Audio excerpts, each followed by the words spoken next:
I actually am really cold. So I am now covered up on the chair and in warm socks, and I got hot cocoa. So I am legitimately...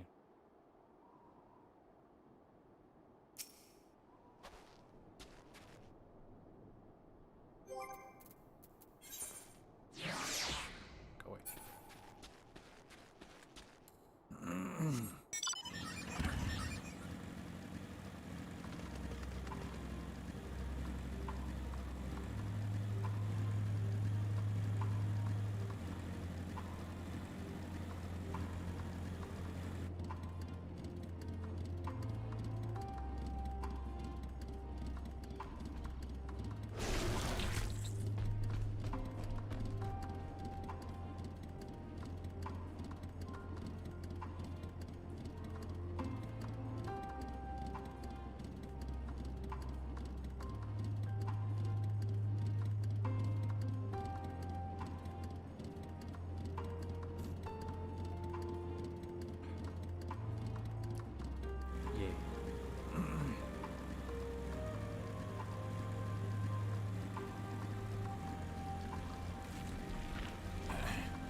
Wait.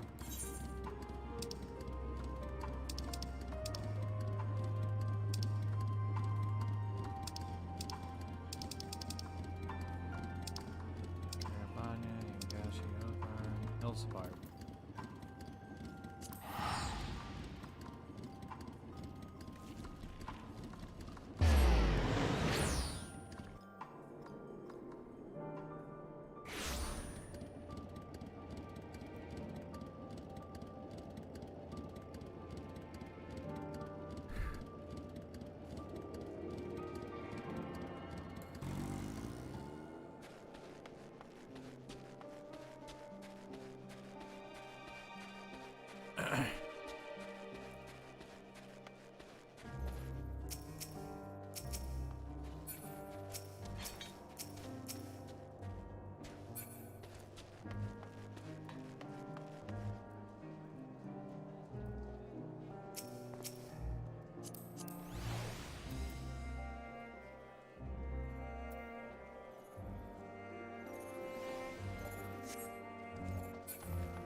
Now they say in Alpha No tell me you finished their preliminary search for survivors, but refrain from saying more than that.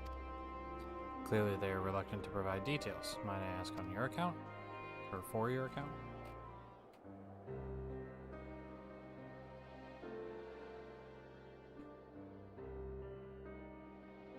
Thank you for your report.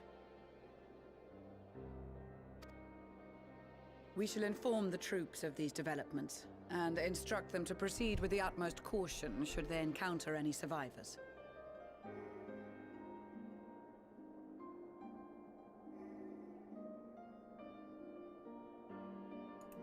Allow me to go and speak with the ones at the victor's spoils. They may be more willing to listen to a fellow Garlean and accept our offer of assistance. I don't know, you're kind of a... You know what, that's fair. I pray you are right. And though I am loath to burden you any further, should there be an appropriate occasion to speak of Licinia and her sister, please do so.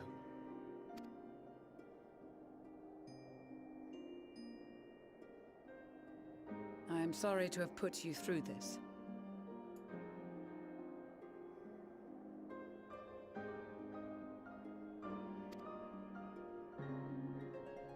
My distress is nothing compared to their suffering. So tell me, what else have we learned?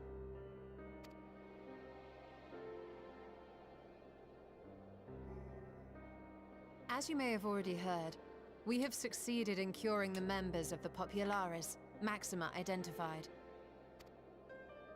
They have provided us with some intriguing insights into the current state of Garlemald.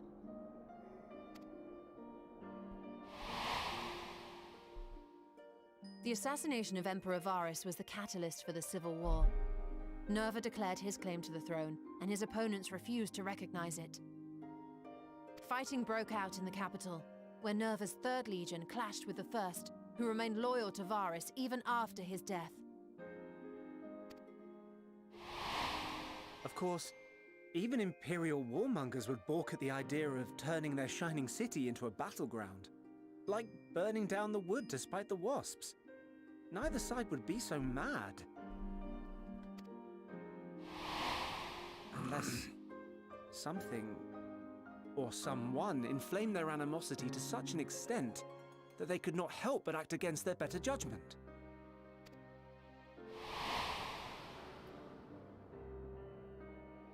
It brings to mind events of the Gimlet Dark, does it not? The Emperor's sudden withdrawal from the front lines, specifically. Nerva and his father, Titus, Varus's then political rival, took advantage of rumors that Crown Prince Xenos had been possessed by a demon.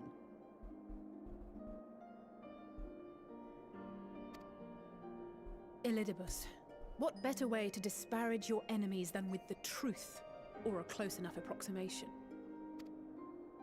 Indeed. But before their accusations could be substantiated, many of Titus's followers were silenced. While some were merely stripped of their status, others died under curious circumstances.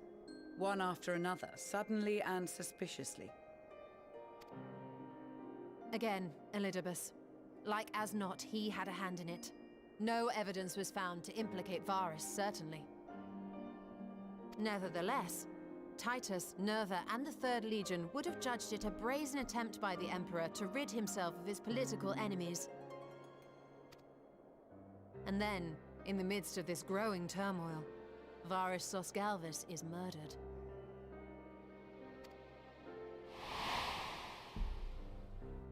And Garlemald's own prodigal son, Gaius van Belsar, is named the murderer.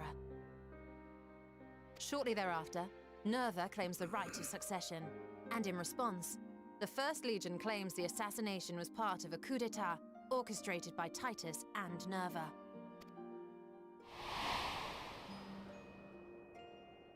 So no one is at fault, and everyone else is to blame.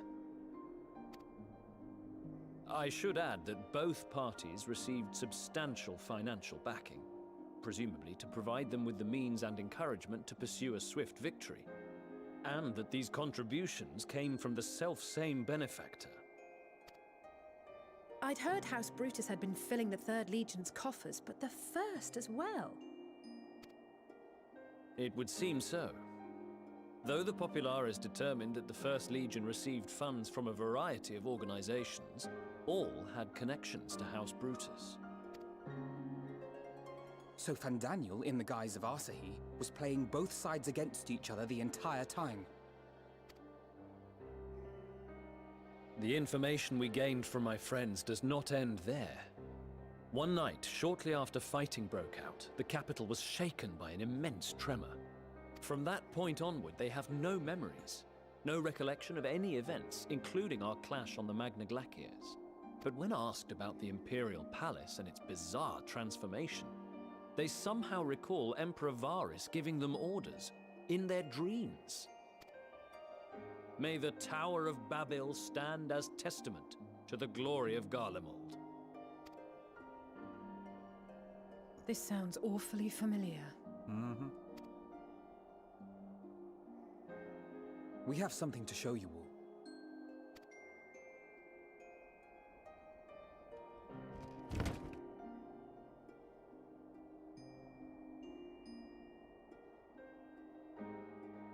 Varus spoke to them through this radio. Perhaps it was a recording, but if not, that would be inexplicable.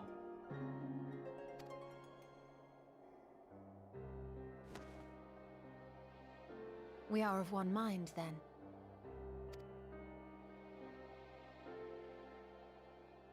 The ether that permeates the ore used in this device is almost identical to that of the talismans. I see it. While it is likely more by coincidence than design, these devices might also ward against a primal's influence. A picture is beginning to form. If the tremor felt throughout Garlemald was a wave of ether emitted by a primal, then while those within range would have been tempered, Those huddled around a radio desperate for news concerning the Civil War would have been spared. No wonder Licinia kept it close. My friends, I must speak with you. A young man was caught trying to steal our supplies. He is a soldier of the Iron Men, we think, but one who has not been made thrall. Thankfully, Magni restrained him before blood was spilled. The stranger is outside, if you wish to ask him questions. I think we do.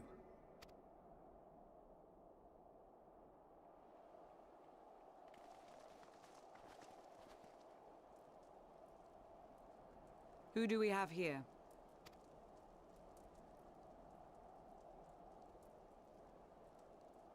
Garleans? Traitors to your homeland! Have you no shame?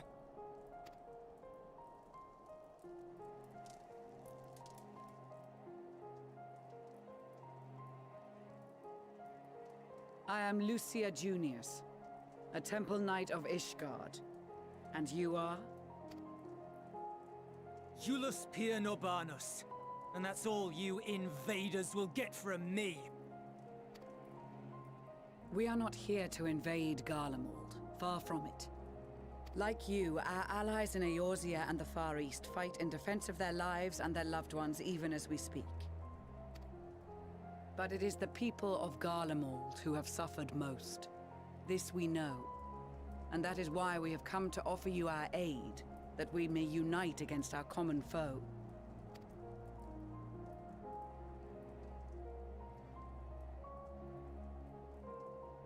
Whether you believe me or not, those are the facts. Now, answer me this. Why would a proud soldier of the Empire be reduced to stealing? The situation must be dire indeed for you to go to such lengths. If it is supplies you seek, we would gladly share ours, or turn a blind eye while you leave with your spoils. I will not negotiate. My commander will determine how to deal with you and yours. If you wish to treat with him, I will take you, but no more than 3. I don't much like the sound of that. But if we do accept his proposal, I suggest the 2 of us and...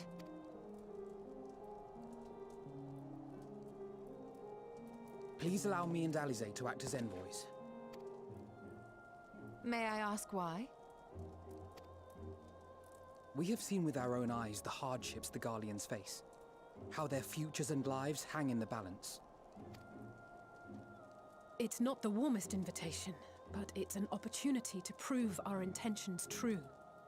Maybe not a chance to make things right, but a chance to make them better.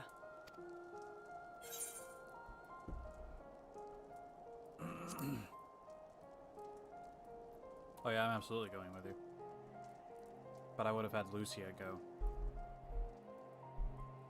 I can see that persuading you otherwise is a lost cause, but you will proceed with the utmost care.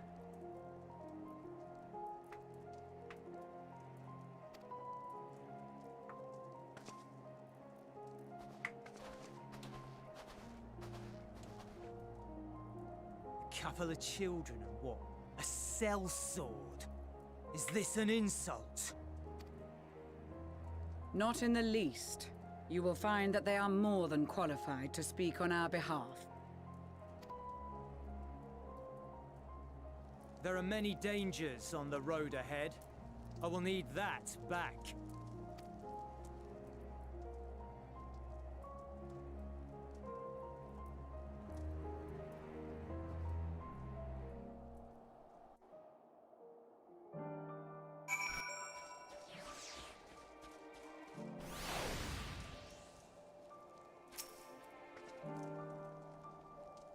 You will be received as invited guest, and so I urge you to observe proper social etiquette and conduct yourselves accordingly.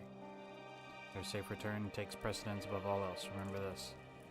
Thancred, in particular, will be worried sick if you're gone too long. May the Fury watch over you and keep you.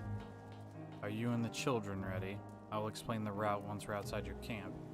If anyone attempts to follow us, we will judge it as an act of hostility, and we will not hesitate to take appropriate measures.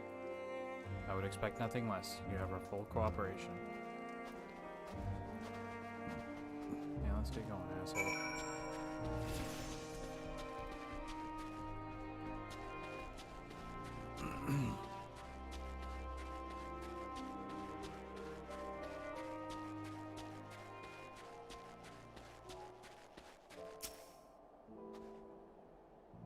This is far enough. Listen carefully. We head over that hill, then follow the road until we reach Elimination Station 4. Children in the lead. I want you where I can see you. We do have names, you know. I'm Alice, he's Alphino, and last but not least, there's Hero. Hero? Where have I heard that before? No matter. Alphino and Alice will watch the road ahead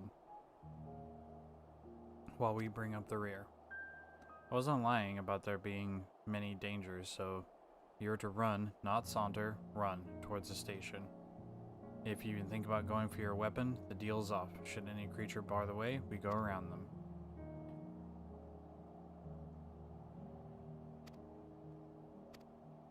Okay.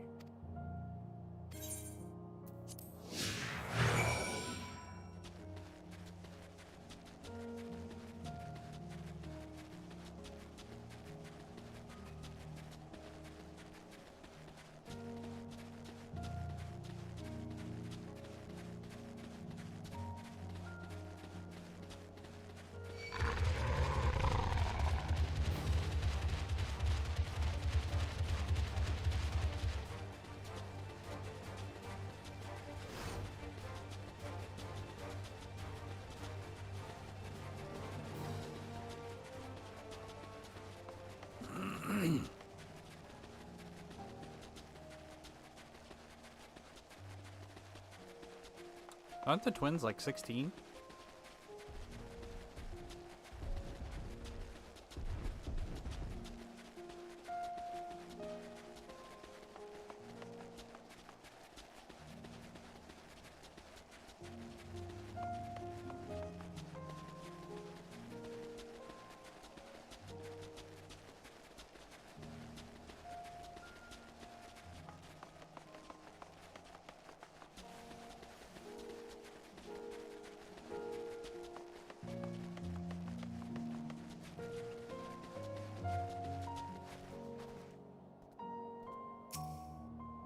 There, we made it.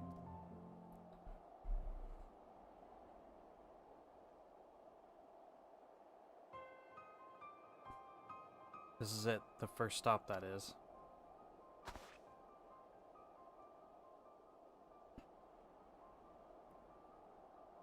Good, it looks like your friends knew better than to follow us. Are these our headquarters? No, we're stopping here so I can check for pursuers. Since it appears you've kept your side of the bargain, we can carry on.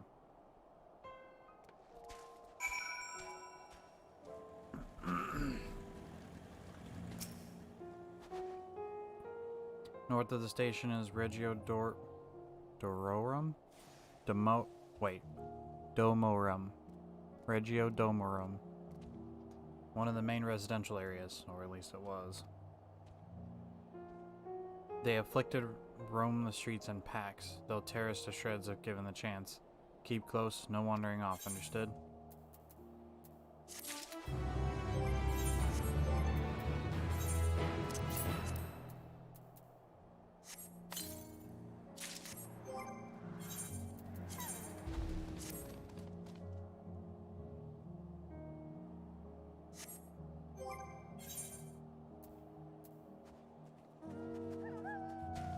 I don't remember what I was doing.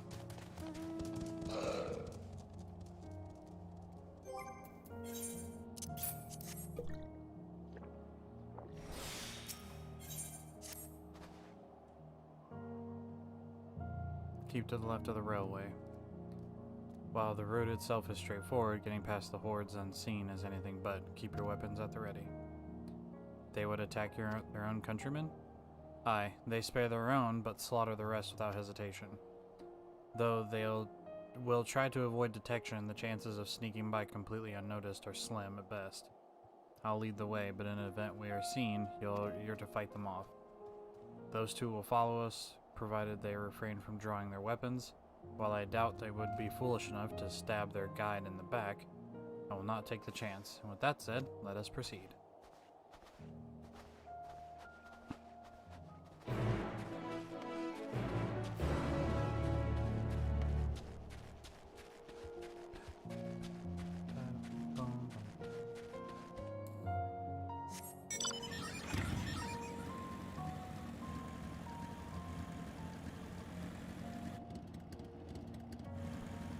Oh, that was quick.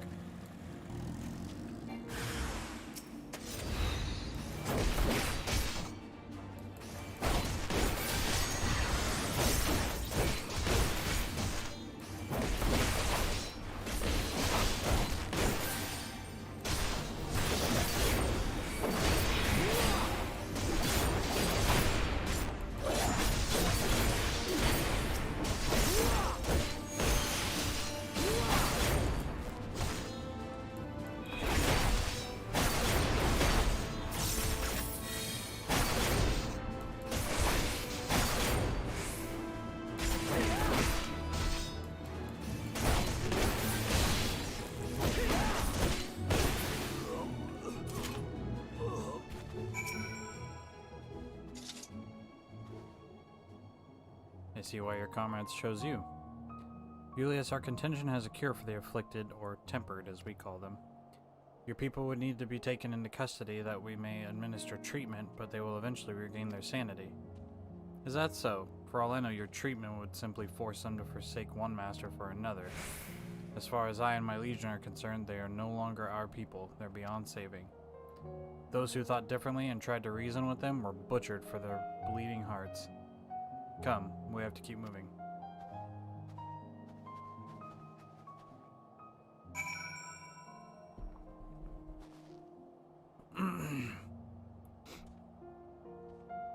I'm a fairly honest person, and I really hate it whenever I tell the truth and people call me a liar.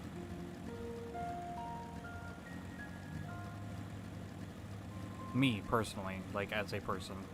Not my character or anything like that. Like, I legitimately hate that. Peekaboo.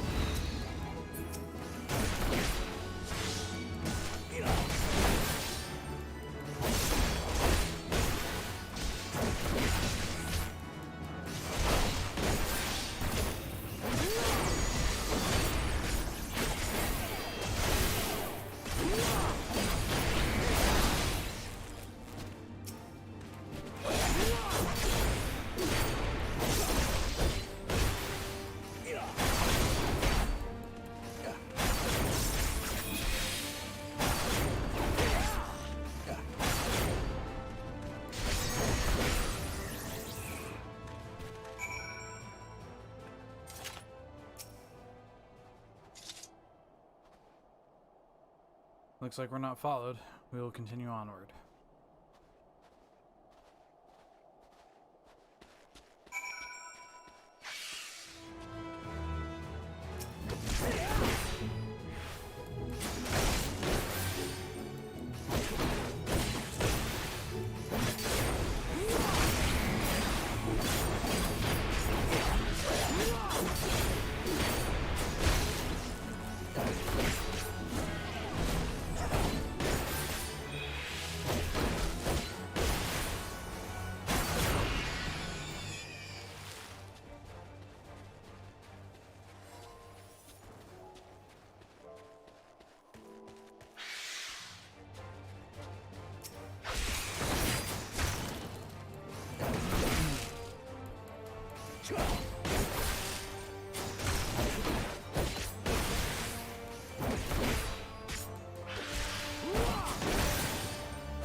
I meant what I said. These people deserve only death. I stayed my hand before, only out of desire to remain undiscovered, and that is still the higher priority. We should continue to avoid any unnecessary confrontations. Keep following the railway. This guy. This guy.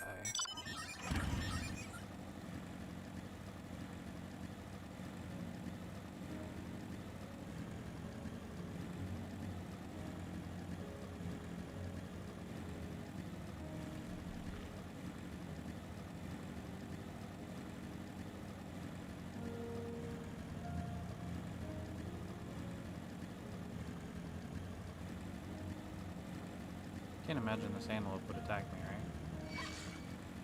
I am proven wrong.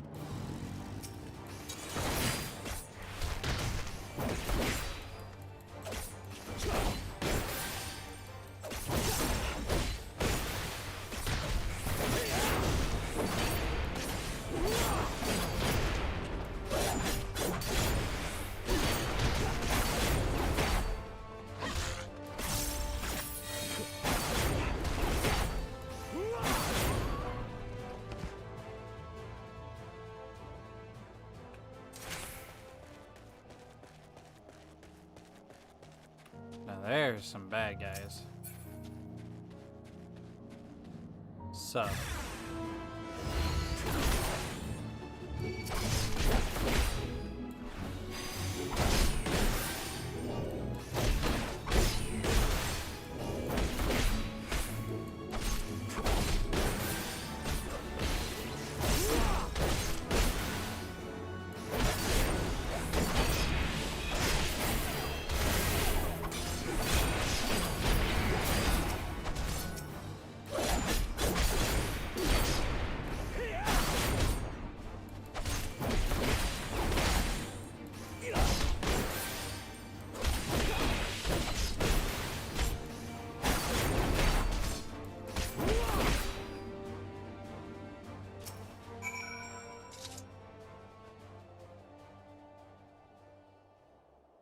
Look at what they've become. Would you still stand there and claim that they can be cured?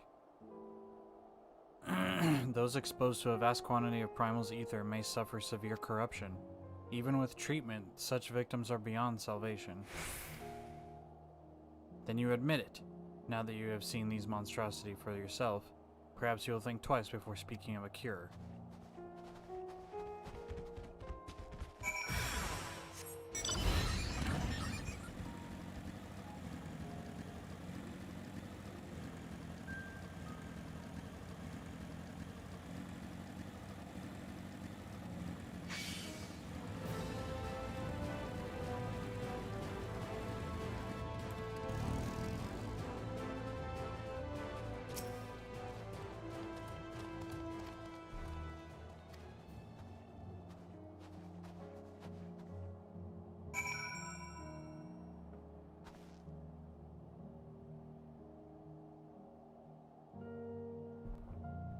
I almost choked on hot cocoa.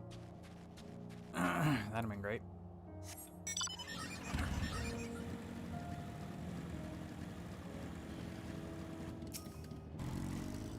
Yay, we're going to the subway.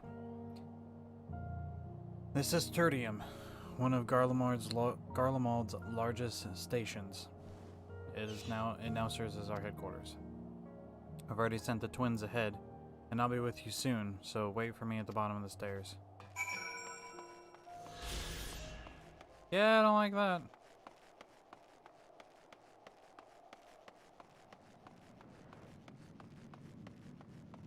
Theodora.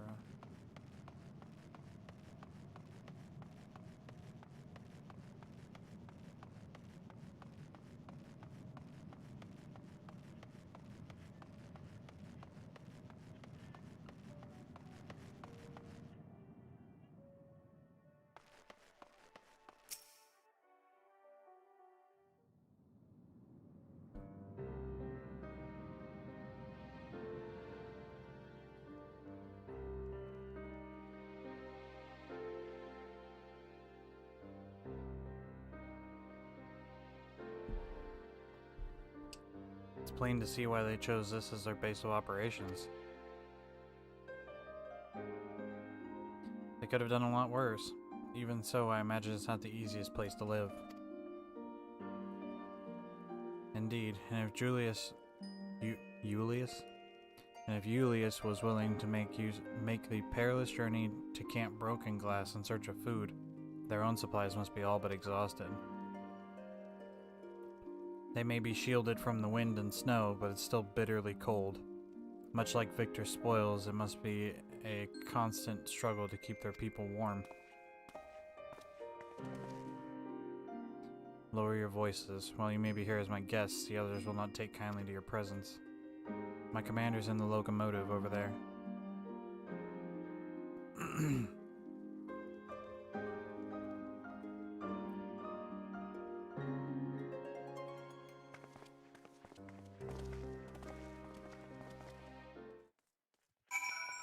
One of the things I love about Final Fantasy is that everything is in this weird in-between, between like medieval fantasy with like castles and magic and dragons and shit, and also like kind of steampunk technological shit.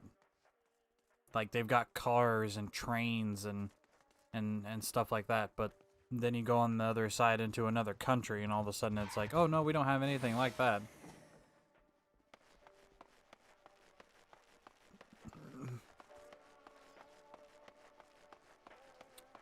Well, before I go in there, I'm gonna make use of this here.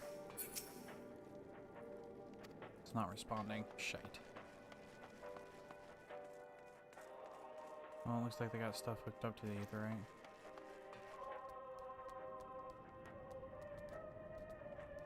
Opposing commander.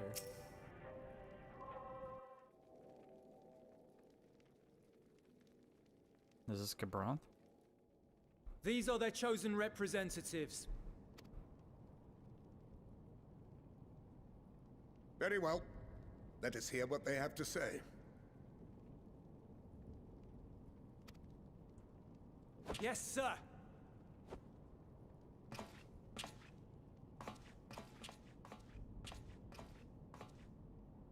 I present to you our commander, Lord Quintus Vankina, Legatus of the First Legion. Oh, never mind. The first? I had no idea you had survived.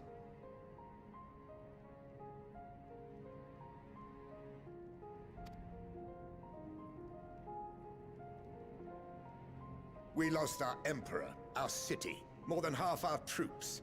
For my wounds, I may never take the field again. But we survived, aye.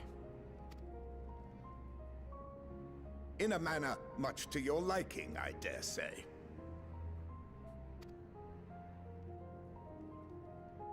We have no intention of adding to your misfortunes, nor do we bear you any ill will. Spare me. Though you children may speak in earnest, overtures of peace ever ring hollow in my ears. So long as man stands to profit from his neighbor's suffering, war is inevitable. Driven from our ancestral homeland into this blasted waste. Yet still you yearned to rob us of our paltry scraps. 'Twas only with Magitech that you learned to keep your distance. Though we knew it was only a matter of time before you regrouped and returned. Conquest and Empire were our only defenses. Emperors Solus and Varys understood this, and through their campaigns saw us grow and prosper. Much blood has been spilled in Garlemald's name, aye. But if it is a choice between yours and mine, then it is hardly a choice at all. I do not deny that a great many conflicts throughout history were driven by the desire or necessity to gain by another's loss. That is not why we are here. Nor have we come to petition your aid in the war with the Telophoroi, grave though that threat may be. Our purpose is simply this. We wish to help you. Let us help you. If there is aught that can be done to ease your plight, we would be glad to do it. Perhaps you would.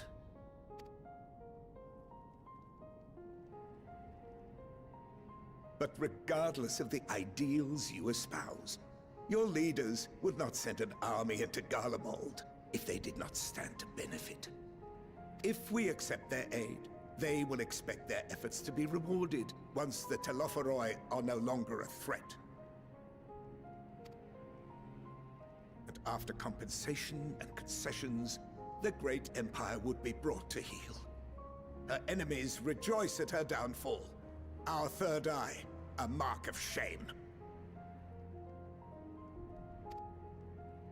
We won't stand idly by and let your people be humiliated. And we're not alone in that. We only want to make a difference, to make this world of ours better. Surely you can understand that.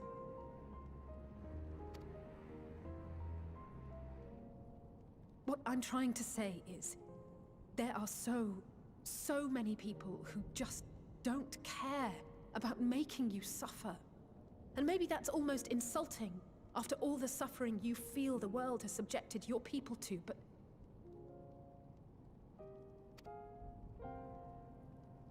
believe it or not, that's the truth.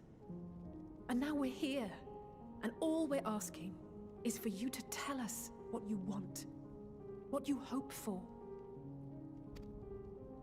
So much blood has been shed, so much lost. All because of this endless war. Who wouldn't want to end it? Can we not work together to face our problems as one?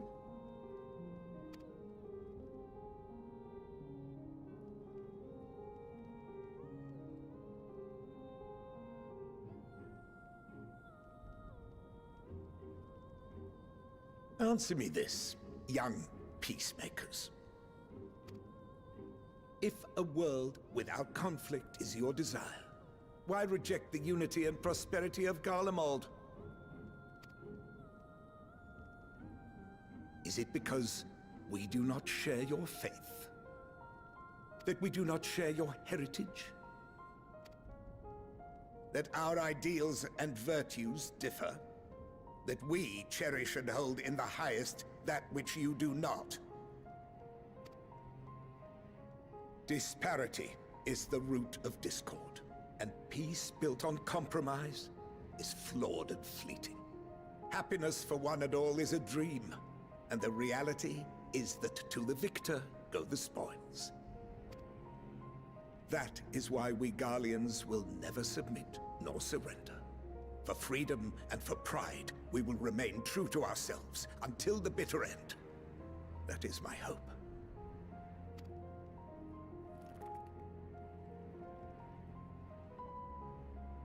It seems there is nothing more to say on the matter.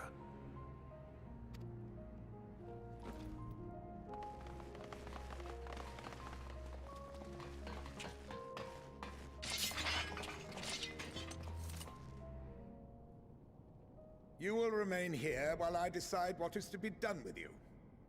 Do not be alarmed. No harm will come to you if you cooperate.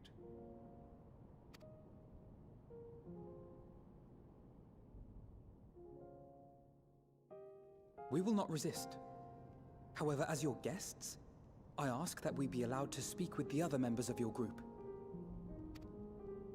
As you wish. I had no intention of locking you up, as by dawn you would be frozen stiff and you're no good to me dead. You are free to move about the encampment, but there is one condition. Collar them.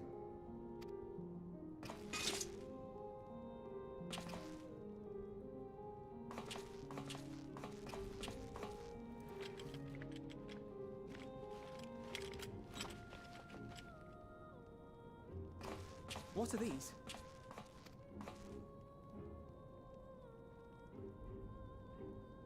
Incentive. You'll be watched at all times. Stray too far or act suspiciously, and we will administer a rather painful shock. Stop. Keep away from that one.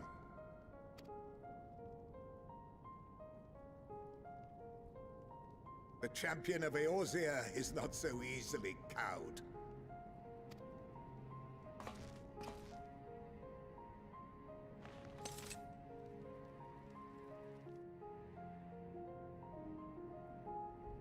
Even if he allowed himself to be collared, the shock would be no more than an itch.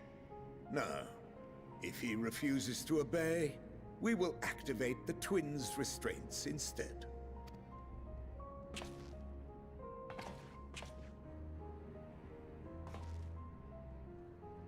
You needn't worry about us. We'll forget we're even wearing them soon enough. Even now, you still... Why go to such lengths? What is it all for?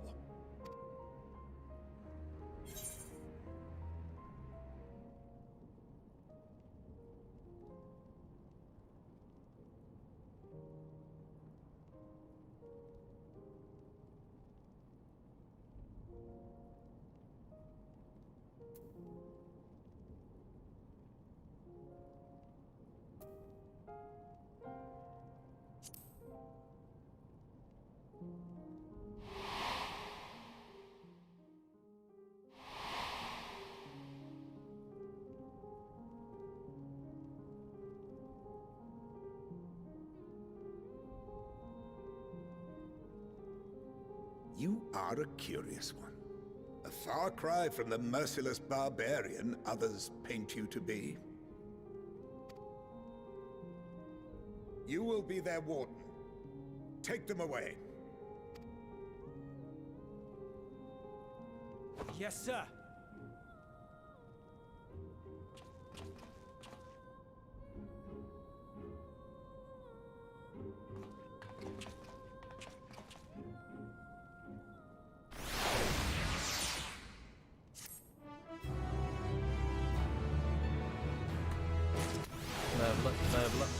Level up.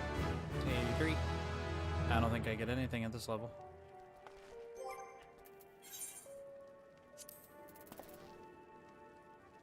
No, my next ones are 86 and 90. Actually, traits. 84, I get a second charge of Aurora, and the potency of all my shit goes up. Really? Increase the potency of Keen Edge, Brutal Shell, and Solid Barrel. 170, 120, 120. What are they now? 150, 100, 100.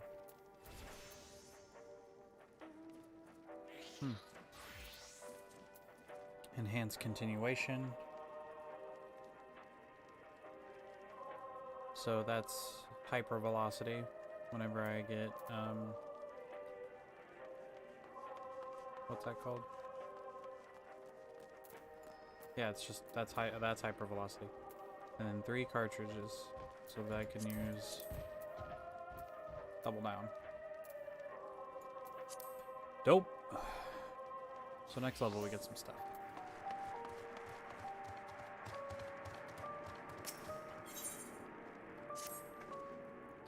As per Lord Quintus's instructions, I am to supervise you during your time here in Tertium. Before you ask, no, I don't have a key or any other means to remove your collars, nor would I tell you if I did, and if you try anything, you'll wish you hadn't. So, do you truly intend to speak with the others, or was that merely a ruse? We're in no hurry to disobey Lord Quintus, if that's what you mean. Or perhaps you doubt the wisdom of his decision. Ooh. Calling into question his loyalty. Do as you will, but remember, I'll be watching. If I catch wind of you doing anything untoward, try tricking people into turning their coats and the like, those shock collars will be the least of your worries, understood? Though we're somewhat compromised, to put it lightly, let's not waste this opportunity. I suggest splitting up and learning what we can of their situation, and above all else, don't use magics of any sort. You, on the other hand, may go wherever you wish. even the outside the camp. I know full well I couldn't stop you if I tried. But do not forget, if you do anything to endanger us or our interests, Alphino and Alice will pay the price. Fucking damn right, I'll go wherever I please.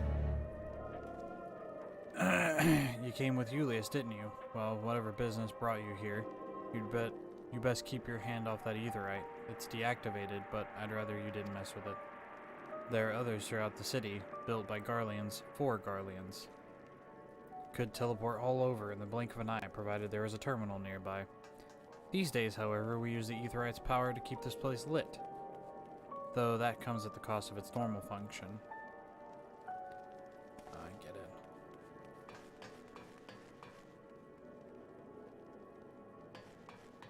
Nice little explanation as to why I couldn't use it. It's you! I served under Lord Gaius. I was there on the night the Praetorium fell. You and your adventurers, you killed them. My comrades, my friends, swept them aside in their dozens, as though they were nothing to you. Maybe I am too, just another faceless enemy to be cut down. But it won't be long until my countrymen return, until you get what you deserve.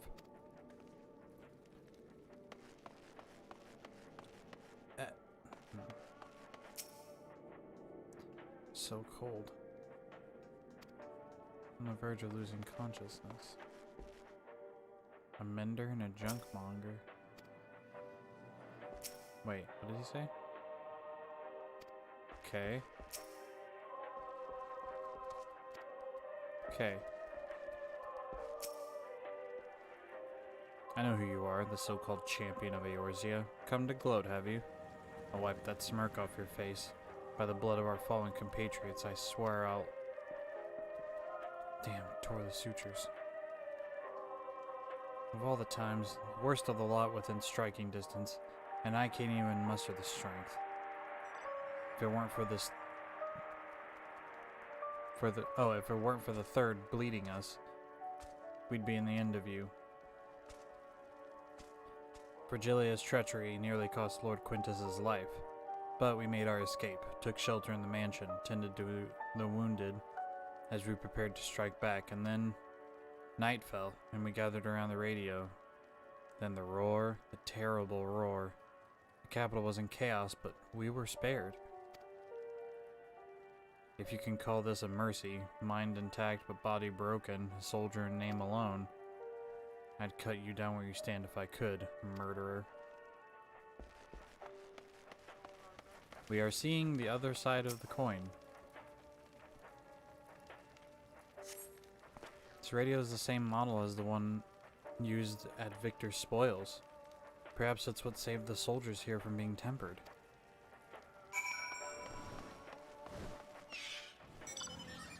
We've already confirmed that, though. Is it in here? Alphino. This must be the infirmary.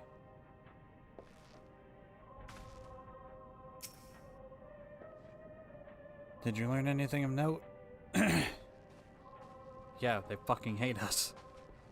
And your findings are consistent with my own. Their plight is despairable indeed. Desperate or despairable? I think I misread that. The sick and injured are at greatest risk. Without warmth and proper nutrition, I feel they'll soon perish. I realize this is precious little we can do for them at the present, but I cannot bear them to suffer. Please, will you help me tend to them? Listen, all I have is Aurora. That's all I have.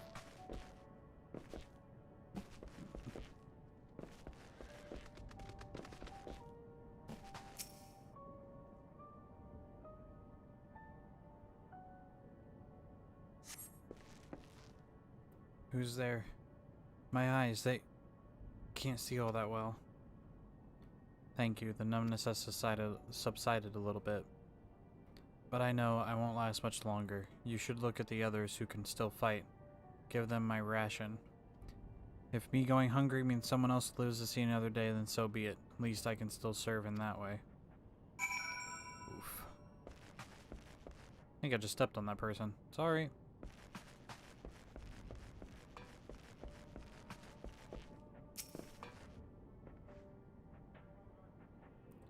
So those you met fare no better. I was afraid you would say that. I know we were warned against meddling in their affairs, but we can't leave them like this. Perhaps we might gain permission to have a contingent deliver supplies? Quintus may have made his feelings in the matter quite clear, but even he must recognize that they are not in a position to refuse help. Maybe Julius could persuade him, though we'd need to persuade Julius first. Indeed. Oh, Julius. Or Eulus. Whatever. Hey, blue boy. Well, seen enough?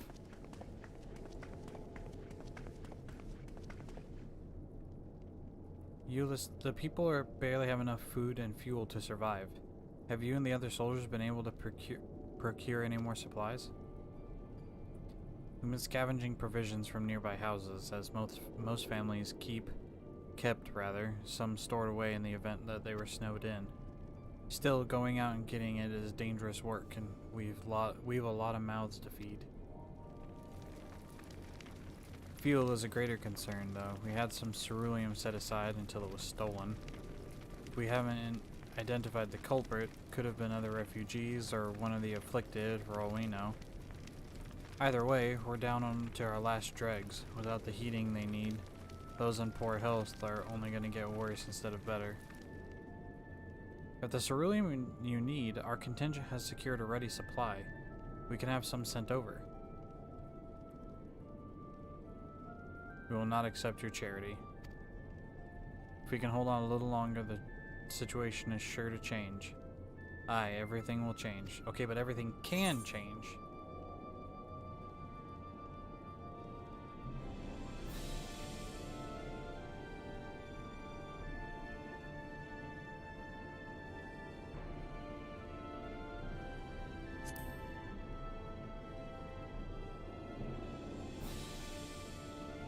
Heard something of it, have you?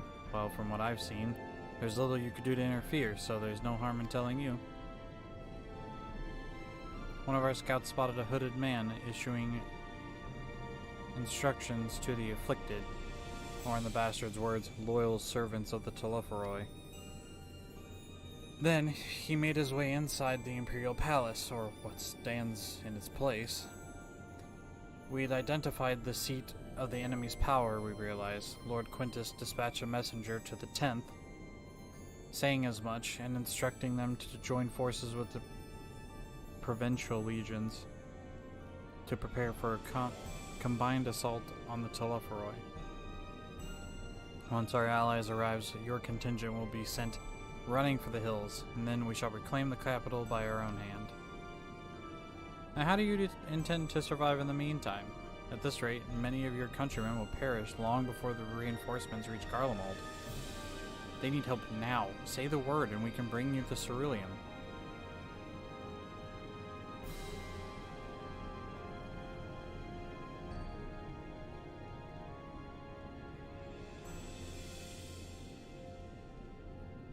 I'll speak with Lord Quintus.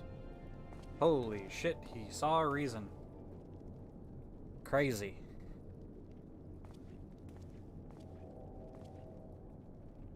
So, did he agree to it?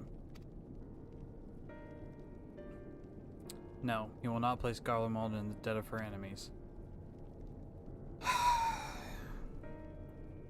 I have, however, been ordered to search for ceruleum outside. As you are under my watch, you will come with me.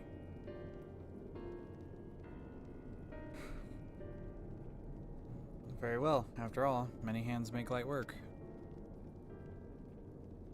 You're a lot more trouble than you're worth. Once we're outside, you'll follow my instructions to the letter. We depart shortly.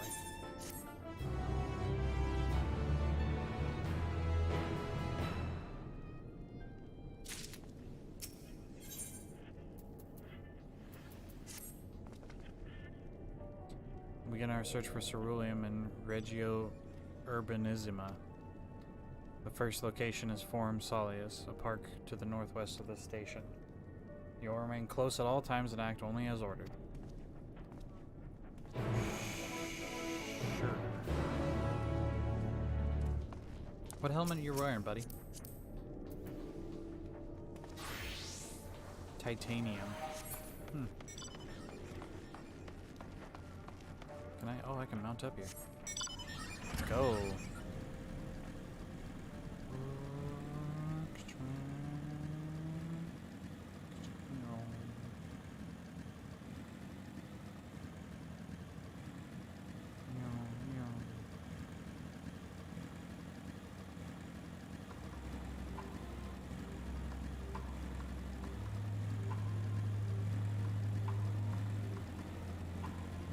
Current up there. I never did check how the ether currents look. Nope, that's not what I wanted.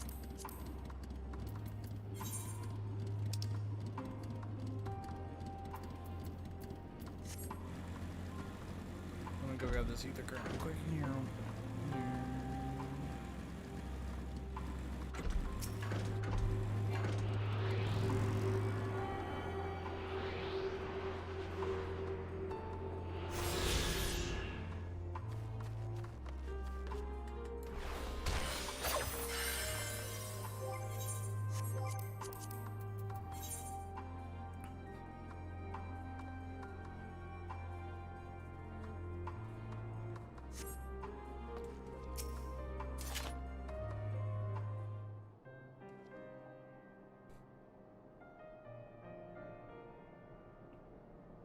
So this is the park.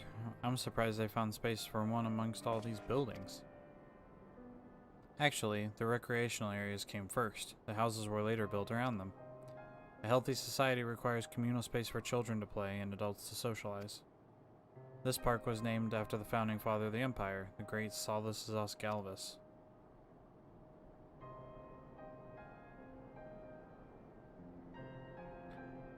Did we come to extract ceruleum from the wrecked Magitech armor? Nope, already drained it dry. Same goes for the rest of the Machina in the vicinity. But, as our ceruleum has been stolen, we must scour the city for every last drop. And while I don't expect to find anything here, I've decided to try one more time in case something has been overlooked. I see. Then, with your permission, we will commence the search.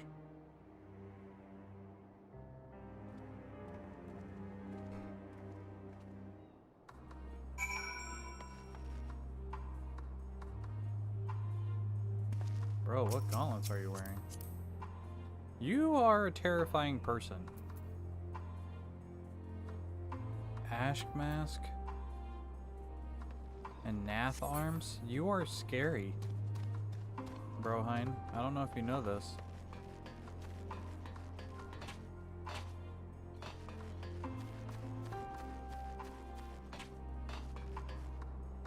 Get a high vantage point, look around.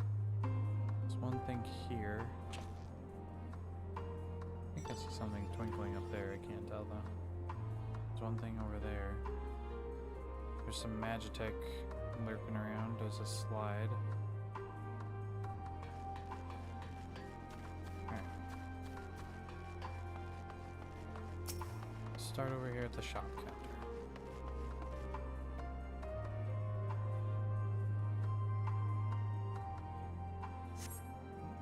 Though rather small by Garlean standards, the structure is reminiscent of a merchant's stall. Perhaps it was built for children to play at shopkeeper. There's nothing inside resembling Magitech or any other devices that would be fueled by ceruleum.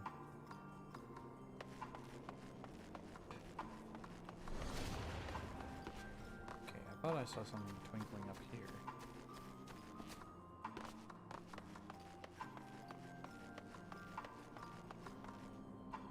Nope. Let's head over to this wreckage.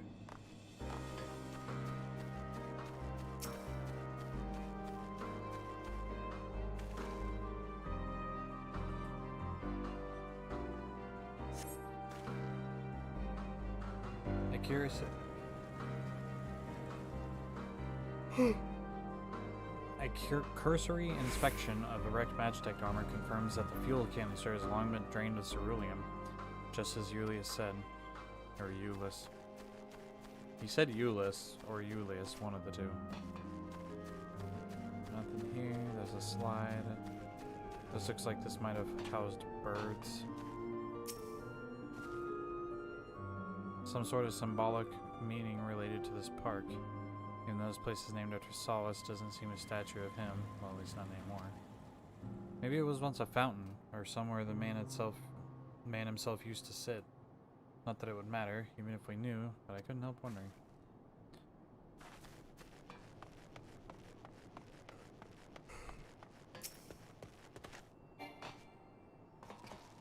Not sure why I'm looking at the slide. The contraption is built in the style of an Imperial war machina armed with a battery of weapons and capable of transforming into different configurations.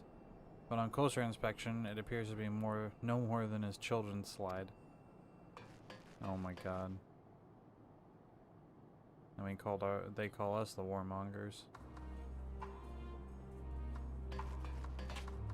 They've labeled themselves, or they've made themselves warmongers in our eyes, to where now we see a children's slide as one of their fucking mechs.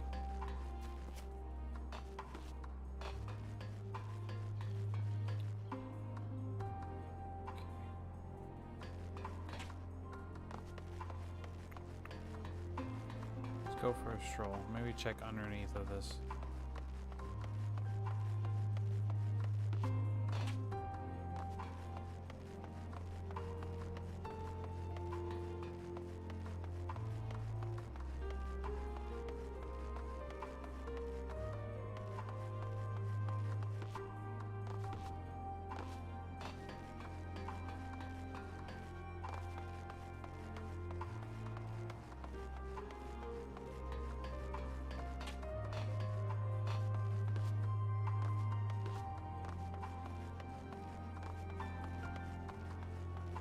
Oh. It's a map. Several points of interest are marked on the map of Forum Solis. The pond, the children's play area. To your knowledge, however, none would require the use of ceruleum.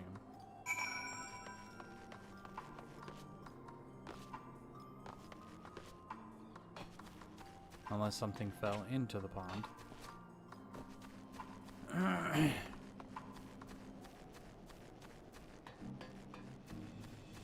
Ah, see? It's kind of spoiled by the other player, but I had an idea after it said something about a pond.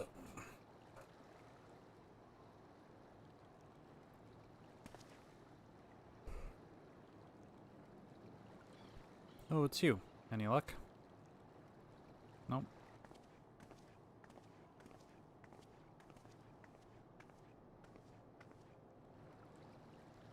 There's no sign of any ceruleum.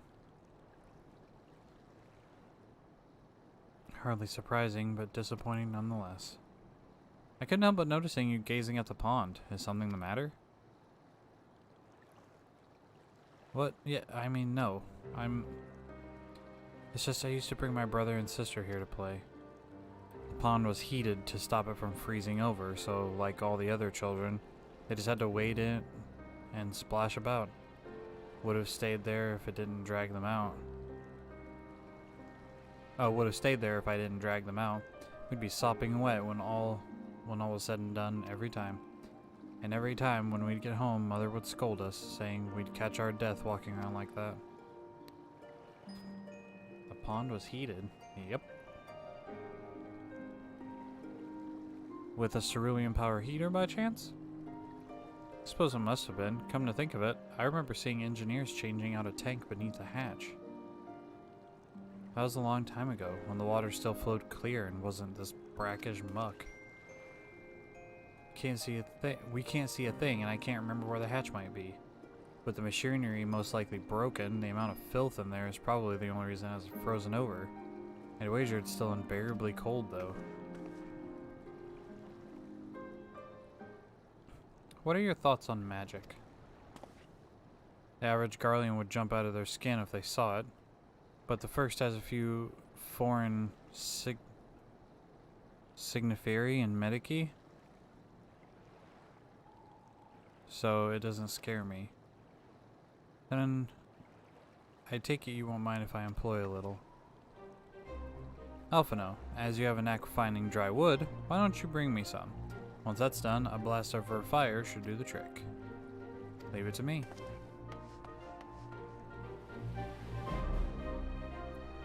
You're not planning going in there, are you? Of course I am. That tank isn't gonna fetch itself. It's nothing so involved as extracting unprocessed ceruleum from a frozen lake, like how the tappers do it. We're talking about a shallow pond in a park, and we have a way of warming ourselves up after. That's insane. Fancy a dip?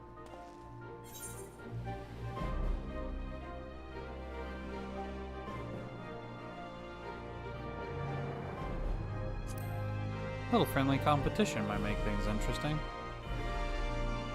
Last one to find the ceruleum tank is a rotten egg, though I dare say we'll both smell like rotten eggs when this is over.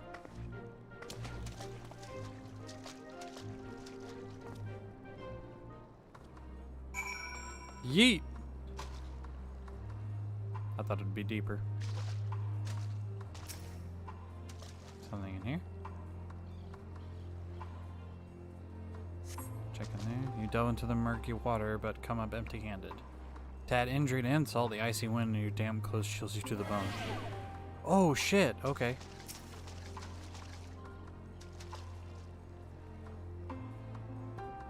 I'm okay. You delve into the murky water, come up empty-handed.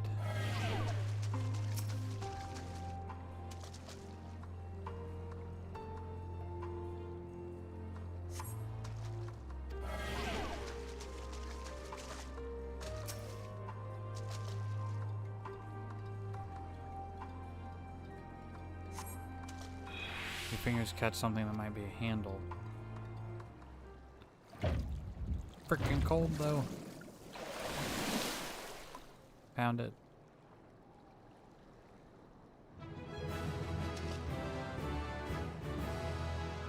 You open the hatch and retrieve a ceruleum tank.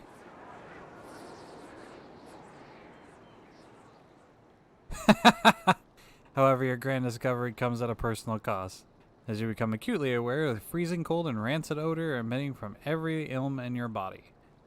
Julius will doubtless feel compelled to pinch his nose shut when you deliver him your prize. Burr.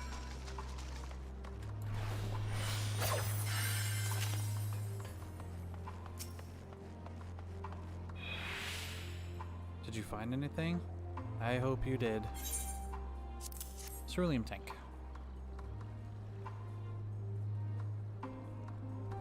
That's it. And there's still some ceruleum left. Ah, the fire's not ready. Hold on, I'll give Alpha now a hand.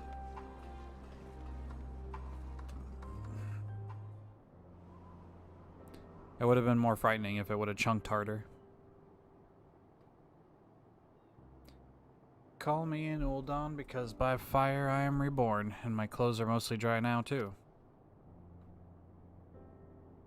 I appreciate you recovering the ceruleum, but I wish you'd taken the time to discuss the plan with me beforehand. Despite the way you've been treated, in Lord Quintus's eyes, you're still envoys deserving of protection. If you were to die on my watch, he would be most displeased. Your concern is duly noted, but all's well that ends well. Julius, you mentioned coming here with your younger siblings. Did you grow up in Garlemald? I did, not far from here. My father was an accomplished researcher in his youth, and for his contributions to the Empire awarded an estate. We lived well, better than many. What was Garlemald like in those days? Everything. It was everything you could imagine, and so much more. Even during the coldest winters, we always found warmth and comfort at home. Coming in from the snow, taking off our coat, and setting down for a hot meal with family. Visiting friends and relatives, receiving the same welcome, knowing they had everything they needed. Walking down the street, seeing the lights in all the houses, hearing the faint sound of laughter and song of happiness. And although the summers came and went all too quickly, in that brief respite, the ice would melt and the forgotten grass make a triumphant return. Gray clouds gave way to blue skies. Some mornings we'd climb to the top of the tallest building we could find to watch the sunrise. Never again. Those rooftops are rubble, those friends are dead, and those memories. But if I could reclaim even a fraction of what we once had, soon our chance will come, and we just need to hold on a little longer.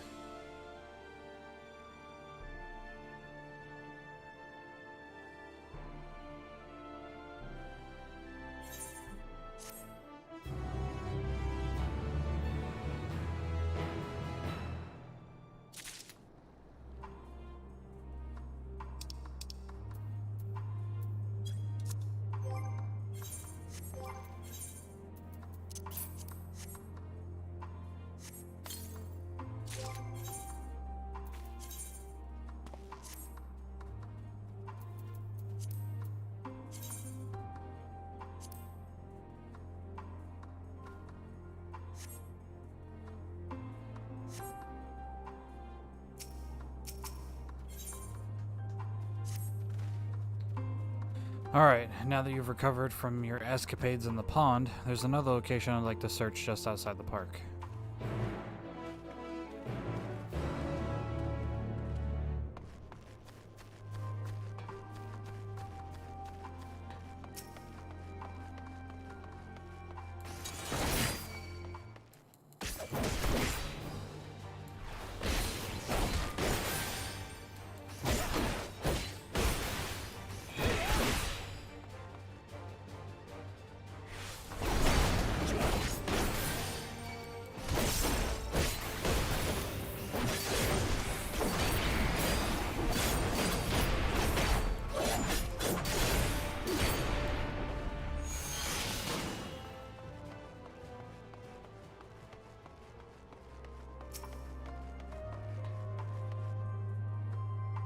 Is that a hedgehog? Oh no.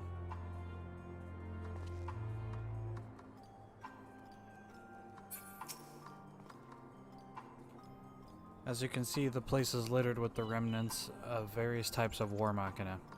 While my comrades and I have already recovered the tanks from the less damaged units, those that took a more severe beating are harder to scavenge. We decided to save those for another time, that time being now. Rather than prize them apart, piece by piece, it'd be quicker to remove the outer casing using compact explosions. With luck, we'll gain access to the tanks without rupturing them. Though the force generated by these devices is relatively weak, I would advise you stand clear to avoid being hit by shrapnel. Before even bothering though, you should check the machina's ceruleum gauge to see if there's any left. It should still provide an accurate reading even though the unit itself is inactive. If the gauge is broken, I'll let you decide whether to use an explosive or not. Should you need more, come to me.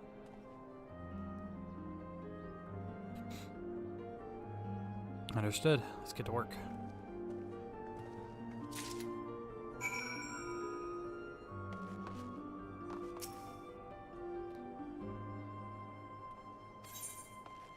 Tank. It just said the tank is empty, right? According to this, the tank is empty. Gauge might also be broken. Ceruleum gauge appears to have been broken. Oh, okay. So it tells you if it's broken. We need no way to determine if... Fuck it. Let's do it.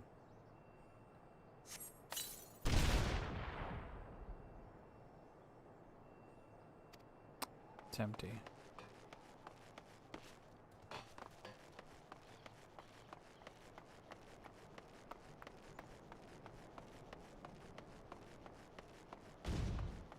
Too bad we can't rip out the ceruleum tanks from the war machina. It's still lurking.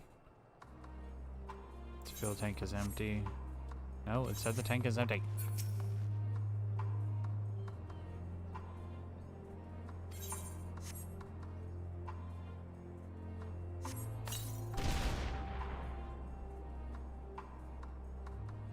Half full or half empty, depending on one's perspective. Nice-oo.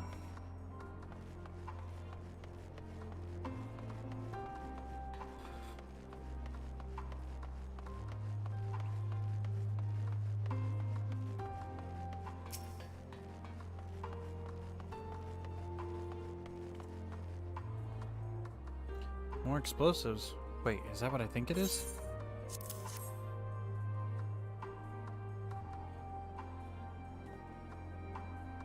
You've done it again. Truly, luck is on your side. With this, you should be able to refuel quite a few of our heaters. It's time we head back.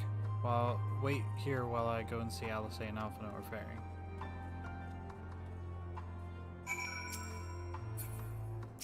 Sure, I'll wait right here.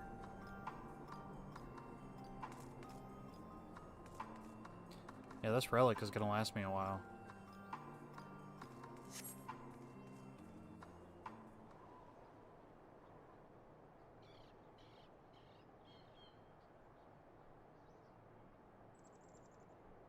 Talking. Finally escaped the watchful gaze of your keepers, have we? Don't react. You'll only draw attention to yourself. Just carry on as you are and listen. After you left with the Garlean lad, Lucia bade a few of us scouts follow you at a discreet distance. We observed you being led into the station, but decided against venturing inside. When you emerged sometime later, and we saw that the twins were sporting Magitech collars, it was clear what had taken place. Now, as quietly as you can, tell me everything.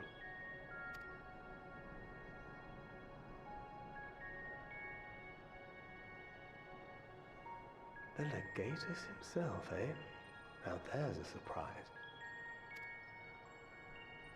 This is also the first I've heard of a plan to join forces with the 10th and storm the Tower of Babel. An interesting development, and perhaps the opportunity we've been waiting for. Our comrades back at the camp also received some rather promising news, but it's still too early to get our hopes up. For now, keeping yourselves out of harm's way comes before all else. Whatever demands the Garleans make, indulge them.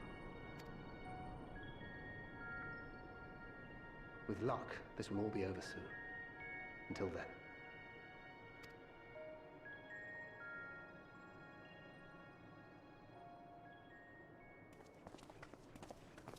They had not gone far. We searched high and low, but no luck, I'm afraid. I might have guessed you'd be the only one to find anything. I wasn't expecting much to begin with. Eventually, there will be nothing left out here for us to safely salvage. For now, this will have to suffice. We should return to the station.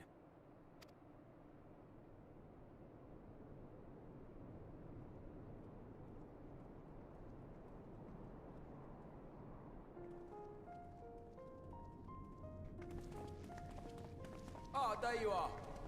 Heard you'd gone hunting for ceruleum above ground. Brought back a king's ransom? Hardly. But thanks to these three, we have enough to last a little while longer. Well, well. It's not at all as I was expecting, these ones. For savages, they seem positively docile.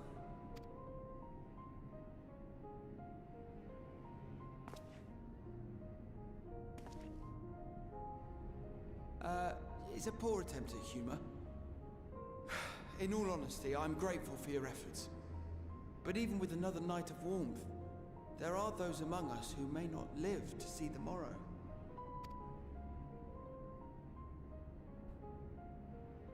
I trust your expedition was fruitful. Lord Quintus!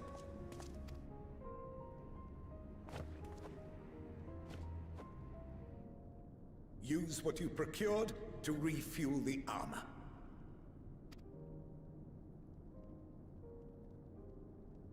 But, sir, what about the heaters for the camp?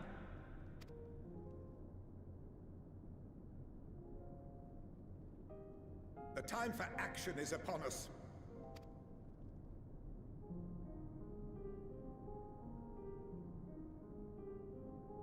My men and I have matters to discuss. In the meantime, you are to wait here. Do not forget, you are being watched. He's gonna kill his people. Or leave his people to die. One of the two, or both.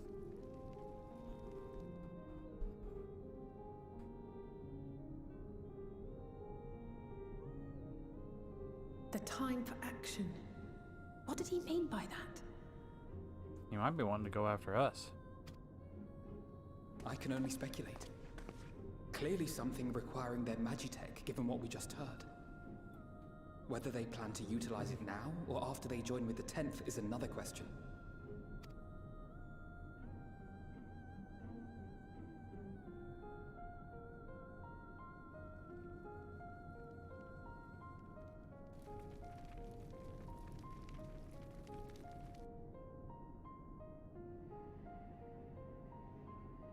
Will they ever escape this cult? Return to and reclaim the idyllic spaces of which Eula spoke?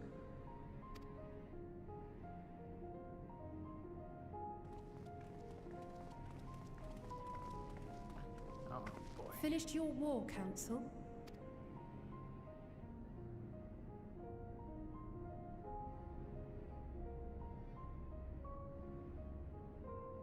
Alphino and Alizea to stay here as our prisoners. They will be released once your comrades have relinquished their supplies and withdrawn from Garlean soil. Until our terms are met, they will be detained at a separate location.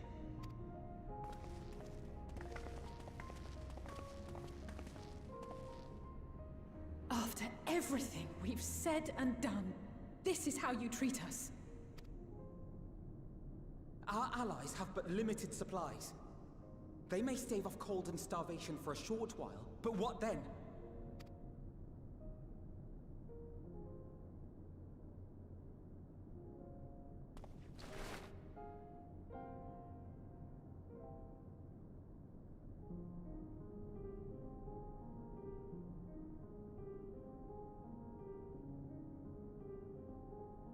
For now, keeping yourselves out of harm's way comes before all else.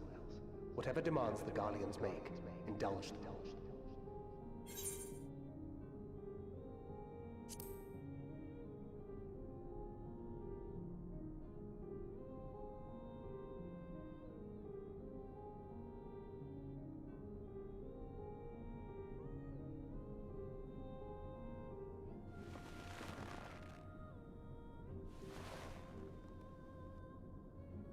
Get them out of here.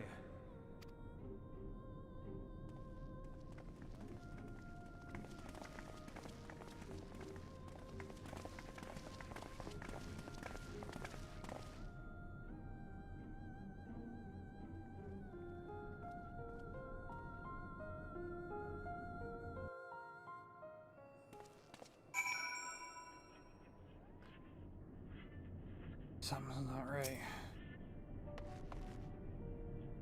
Alphino and Alizea will be fine, providing they do not resist.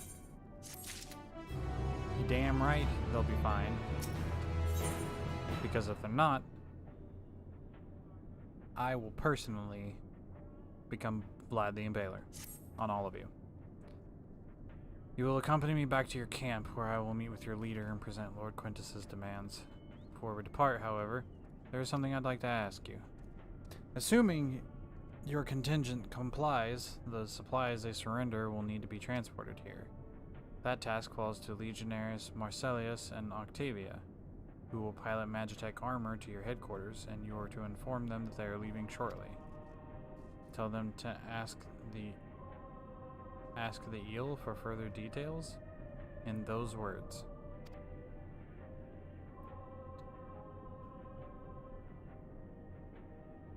Once you've seen to that, meet me by the exit.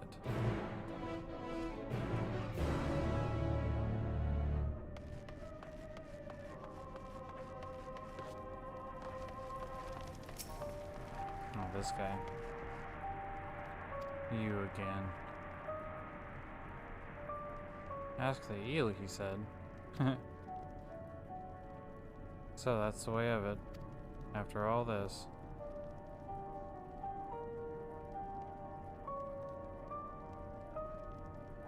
How ironic that you should be the one to deliver the news. Those are my orders, and so be it, for the glory of Garlemald.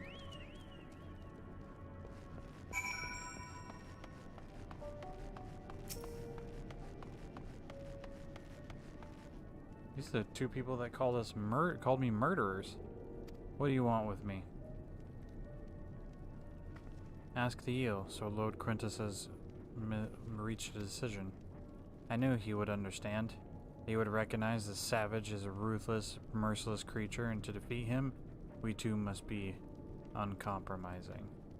I am ready. In the name of Emperor Varys, for the glory of Garlemald, I will fulfill my duty. Okay.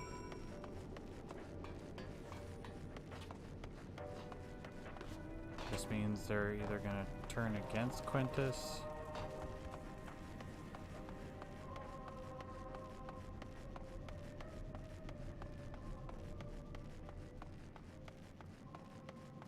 Or it was just a thing to get him to play along. Oh, I can mount up the ring. Ring. Have you done as instructed?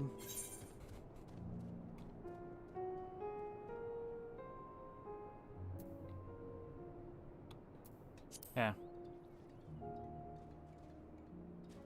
Duty is rarely a simple thing. We have been given additional orders, though whether we will be required to follow them depends entirely on your contingent. You and I are in this together now. Like it or not, we have to cooperate. There is one other matter. A place I'd like to visit on the way to your camp. It's a short walk from here. Follow me.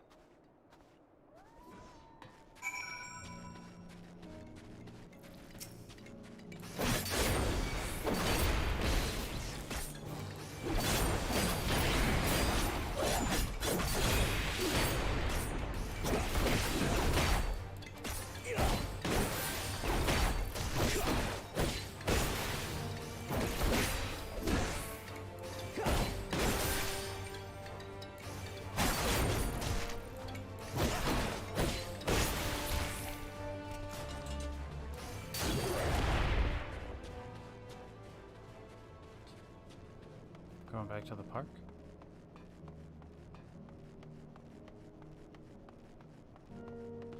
Is that a blue bomb I just saw?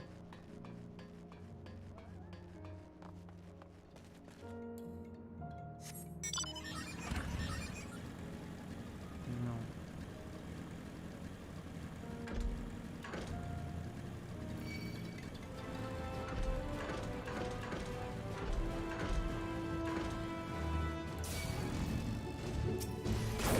Really?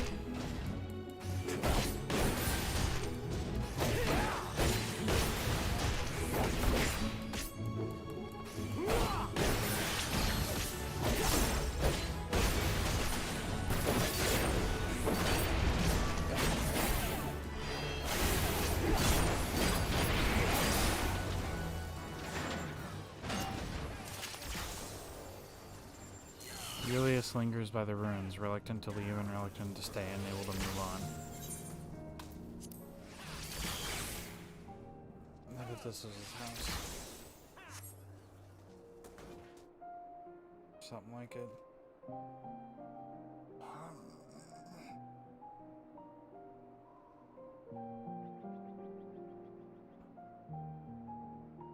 Yeah, I bet this was his house. This is my home. Our home. At least it was, until that night. I was with Lord Quintus when the capital fell, and thus spared. My family, who did not own a radio, were less fortunate. When dawn came, I made my way here. My parents, my little brother and sister, they were still inside. But they weren't themselves, and they tried to. And I had to.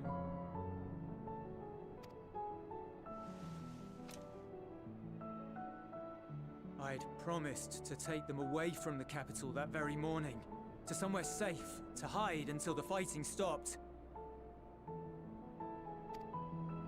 I promised.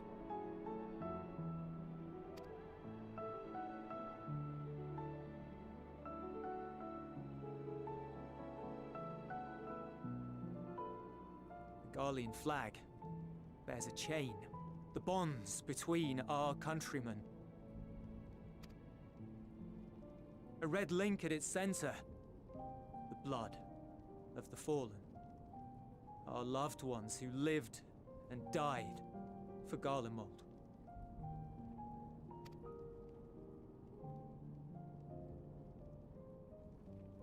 But if she too fell, who would be left to remember them and their sacrifice? What enduring proof would there be that they were ever here? If we had turned to your gods, would they have saved us?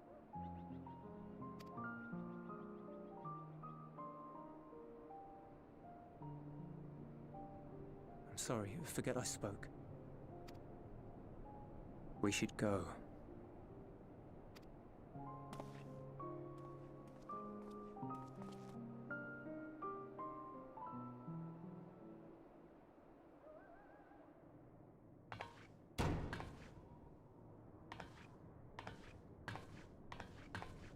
It's no use. Believe me, I do not enjoy being here any more than you. But he wanted us to play along, so that is what we will do.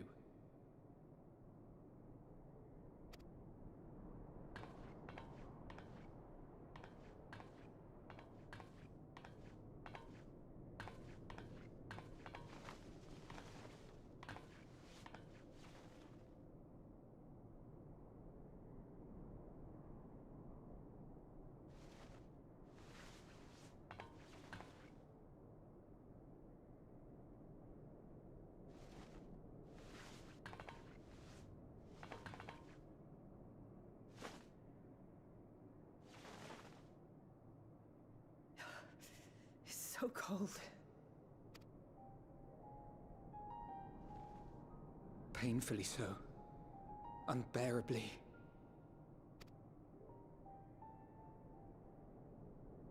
I've been thinking about what Quintus said. About why no one would accept Garlean rule. Irreconcilable differences. When coexistence isn't an option, only conquest remains. Varys at Gimlet said much the same. Only by uniting the world beneath a single standard would we rid ourselves of the Ascians. United as one people. One race cleansed of imperfections. A cold and unforgiving vision. And when we fail to live up to their standards, what place is there for us in their world?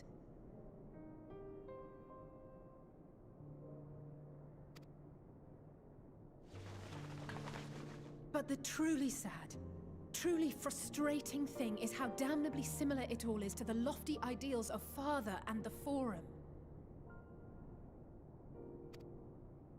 Non-intervention. Always non-intervention. Protect our knowledge and our people, and to hells with the rest of you. And yet, I can see how it happened.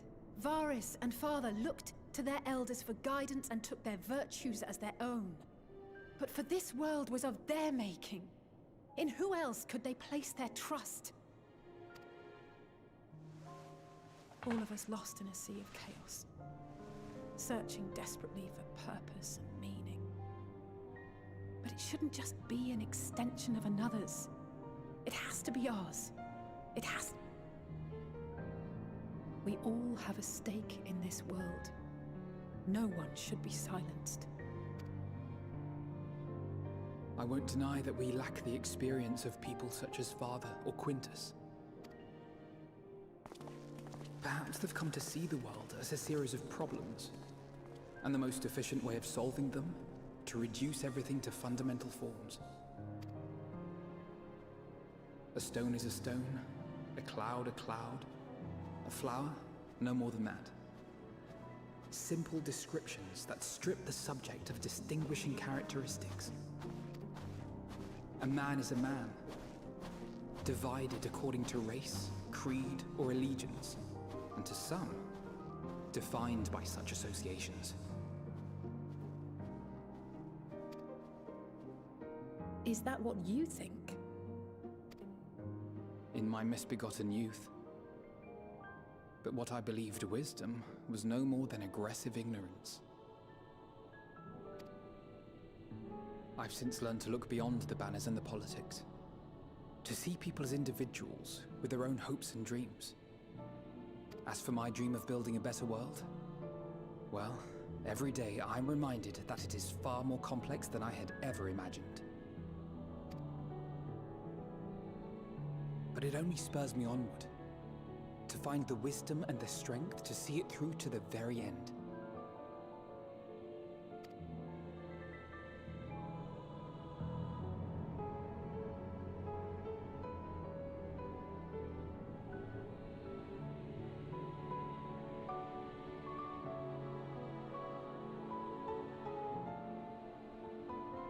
All of our supplies and an immediate withdrawal. These are your conditions? Demands. And you forgot about the airship. Once again, you will leave one behind. It will be used to return the prisoners. Their collars will be removed prior to the exchange.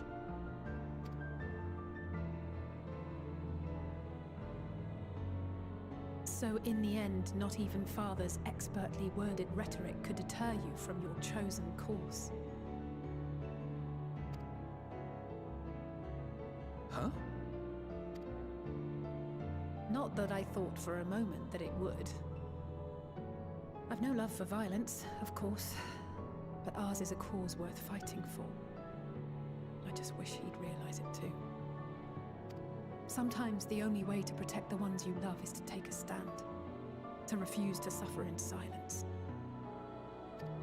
I want you to know I share your conviction.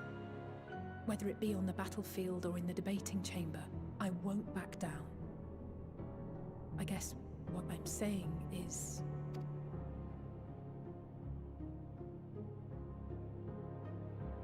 You've found your own reason to fight.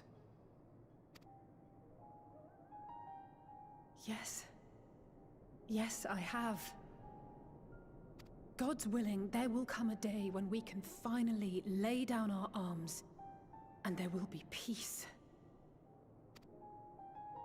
But not until the Telophoroi have been defeated once and for all.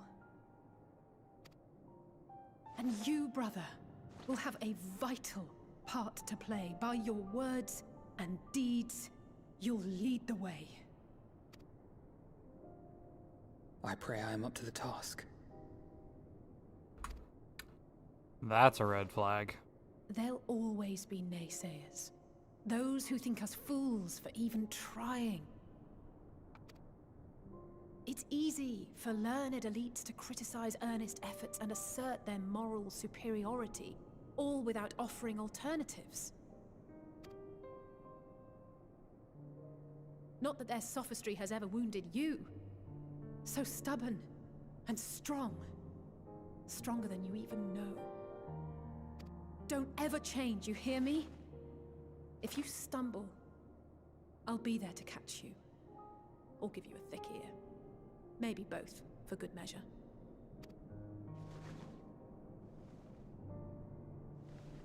Thank you, Alice.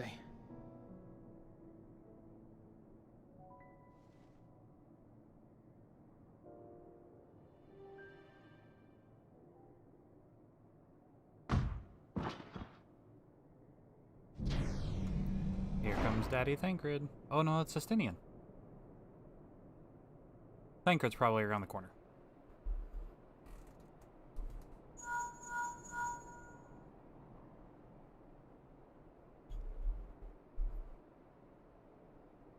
The scouts have secured Alize and Alphino. Their collars were removed without complication as well. They report no casualties, not for their party nor the guards, who will wake from their premature slumber in due course.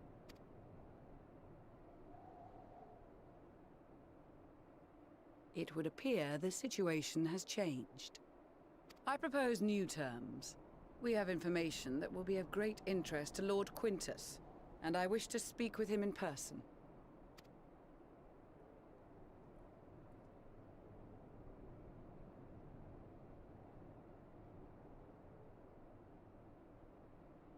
No. In the event you rejected our first proposal, we came prepared with a second.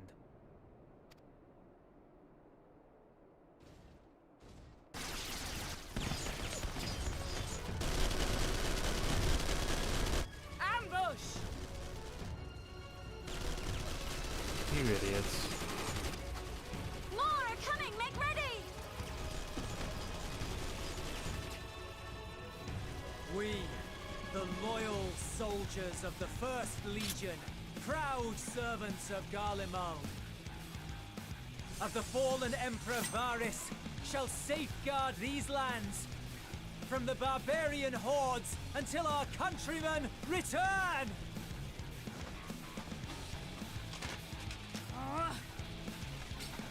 Stop! Both of you!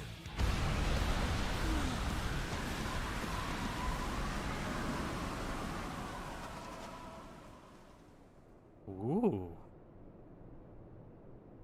This child may be the worst emissary I have ever seen.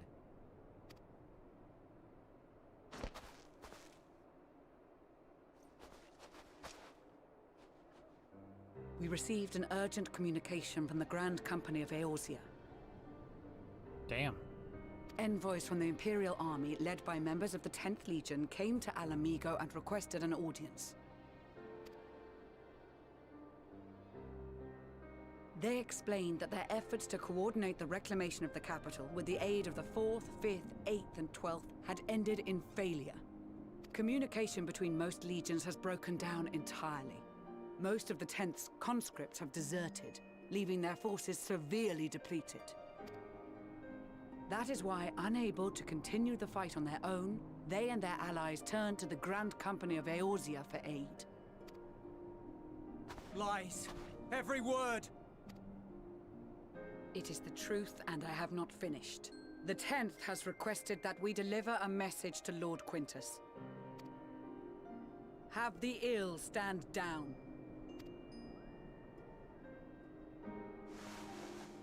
You have been listening, my lord? What are your orders?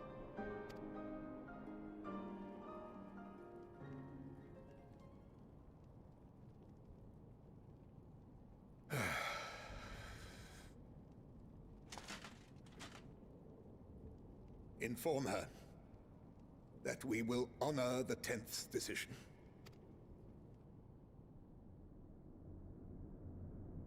Bereft of hope, and now dignity.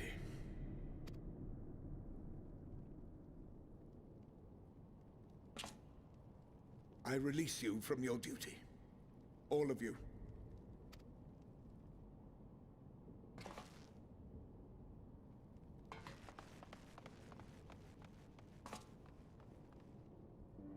I take solace, your radiance, in the knowledge you are not here to witness our debasement.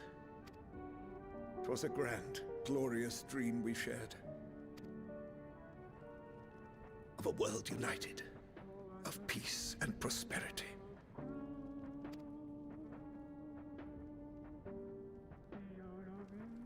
We are ghosts, you and I, memories of days gone by.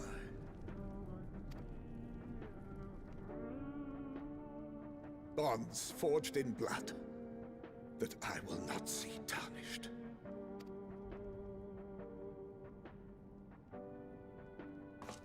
He kill himself.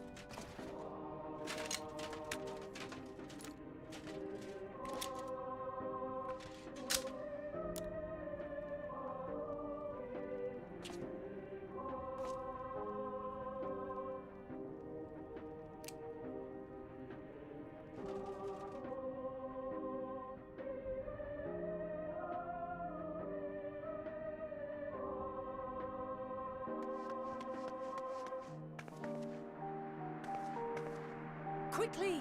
We have to reach the station before it's too late.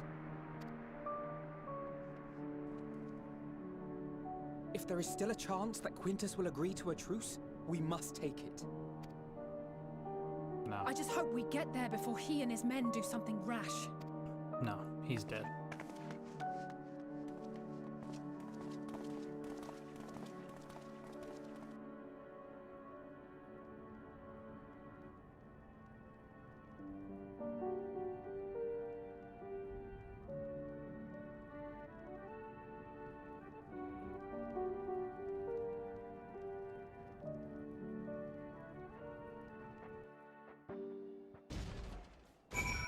Prideful jackass.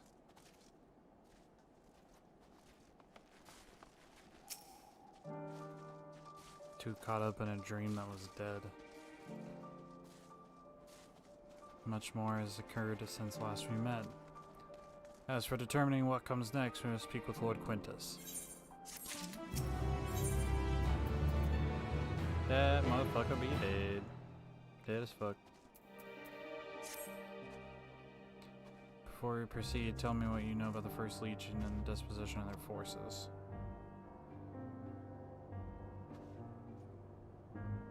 You look... Person kind of looks like Pyra. Preparing for a war while the refugees in their care were left to go hungry. A reckless, short-sighted plan that risks the welfare of the people they are sworn to protect. Nevertheless, we cannot compel them to accept our aid. If we were to arrive in force with the intent to do so, we would only incite panic. But perhaps they can be persuaded to follow one of their own. Go with Euless back to the station and have him lead the refugees here. Some may be unwilling and are unable to leave, but the time being, I'll take what I can get. Alphino, Alice, and the scouts sent to extricate them should already be at the station. I will also have our other comrades in the area lend their support should it be needed. Understood.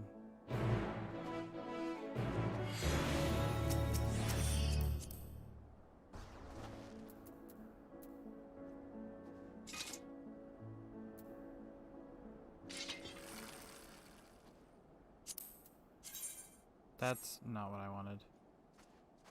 High mithrite.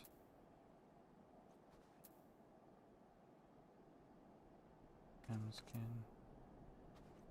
This is really good. Wait, you're an 89. Oh, you're about to hit max. Bravo. I bet this is another ether current quest, but I'm gonna pick it up anyway. Rimmel node? Yeah, another ether current quest. I'll do the ether currents and stuff whenever I'm done with the story.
Hero and Julius.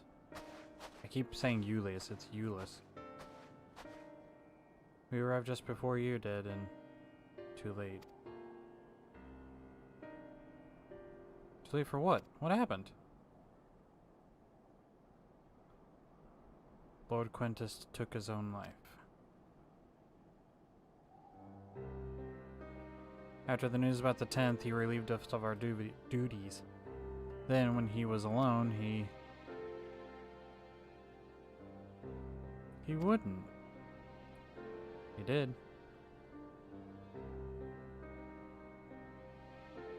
Thancred and the others, assisted by the soldiers, have seen to the remains. In due course shall the legatus be afforded a proper burial. He released us from our duty. He wanted us to be free, free to choose our own fate.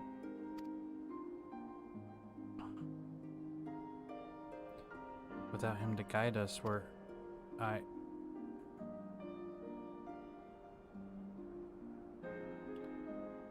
have just this moment spoken with Lucia. We are ready to commence the transfer of the refugees here to Camp Broken Glass should they be willing to accept our aid. Some would rather die. But most of us just want to live. Songs and standards be damned. We just want to live.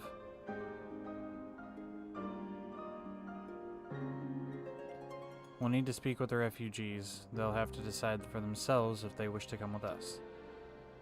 If any would prefer to stay, we can have supplies brought over for them. It'll be a hard journey for the others, but we'll see they reach our camp safely.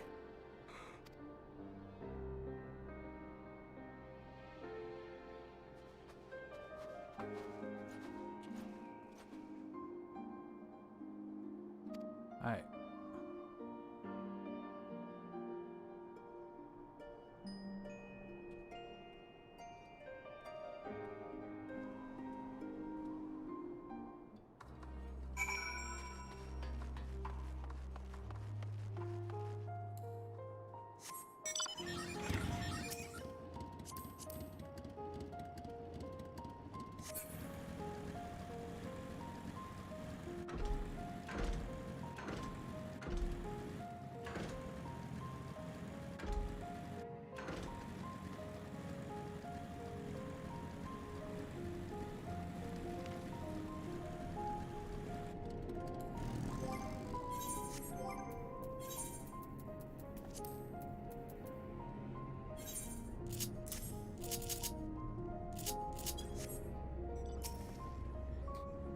It was only ever a dream, wasn't it? To think we could reclaim this, rebuild it all ourselves.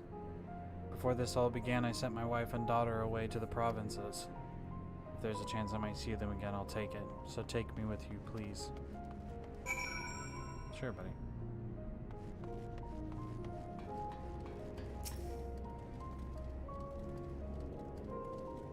Well, got the aetheryte sorted in the end. All it took was a few adjustments, and now it works as well as it ever did. From what I can tell, the one in Laterum is also functioning as normal. That's where your lot are staying, isn't it? Now that a lot of us are packing up and leaving this place, I reckon there will be more use for me and my skills over at your camp.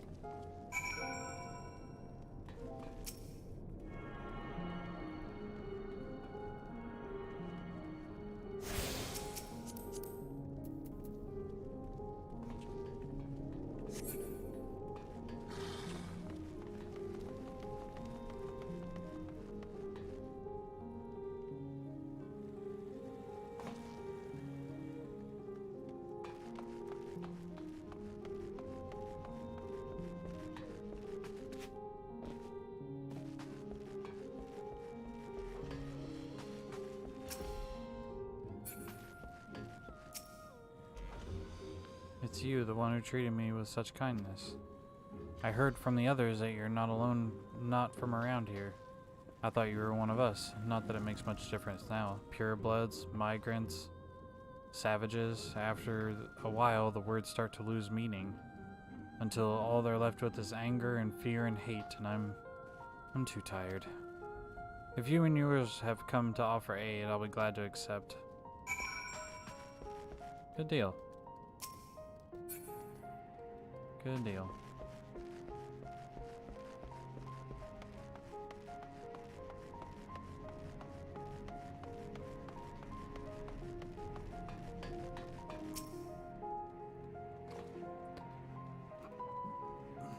We have much to discuss. Our rescue, the attack on Camp Broken Glass. What is this man wearing next to me? Is that a horse head? He looks like the ruby weapon. That we'd hoped to talk about with Quintus. But all that can wait, more urgent matters demand our attention. Are any of the refugees willing to come to our camp? Yeah, we got a couple. I think the 12. You and I should go first and secure the route back to the Camp Broken Glass. With all the creatures and tempered skulking around, I expect we'll have our hands full. This should come in handy. Conqueror's Chain. Courtesy of our Luminson friends. I'd save it for the tempered, though.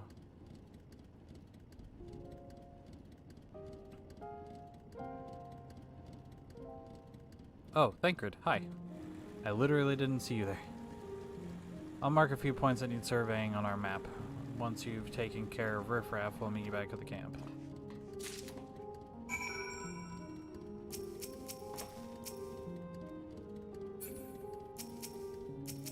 What is this armor you're wearing? Bro, you are thick as fuck. Bear liege? Holy shite. You are a big boy.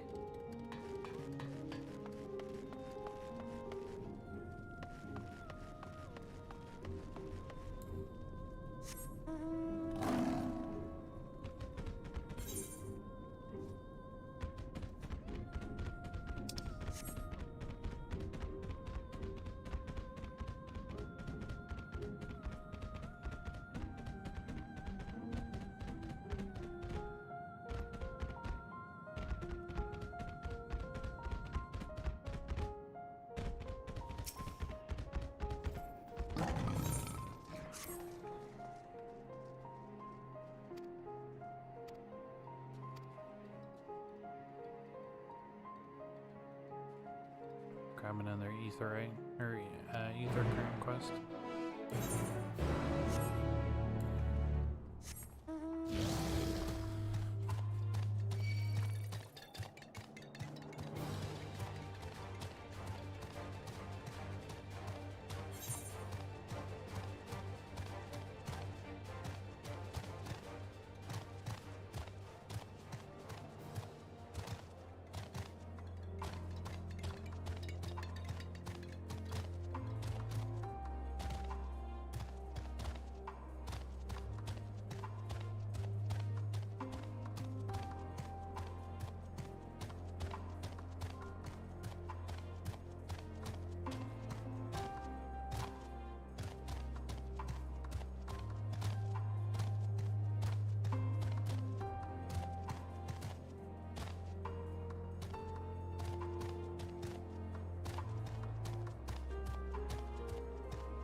Oh.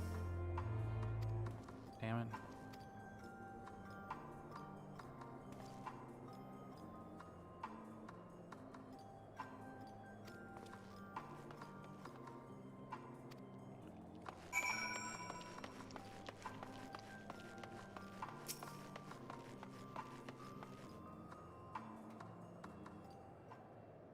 I thought this was one of the places I needed to clear out.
didn't want to do that quest anyway.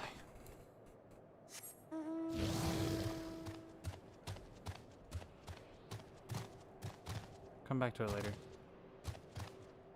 Hello? Hello? Okay. Hello?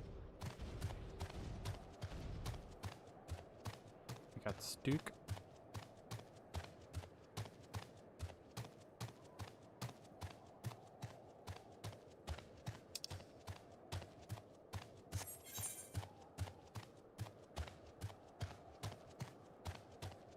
Yeah, Garlemald's a fucking wasteland, bro.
Oh, that's, I think that's one of those elite marks. That's the Gundam gorilla thing. Ooh.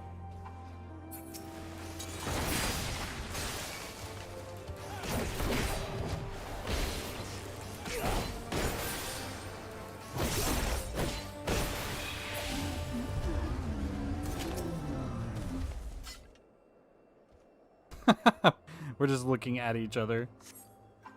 No threats. Minerva. How do I...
Stupid freaking thing.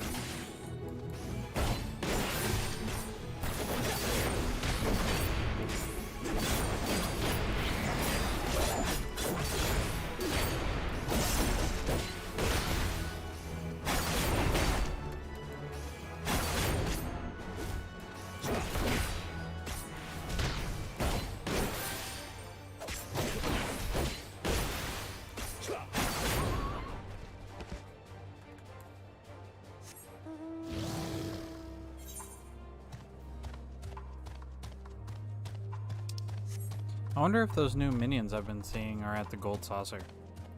Like the cat and the hedgehog and stuff like that. I wanted to get the little deer.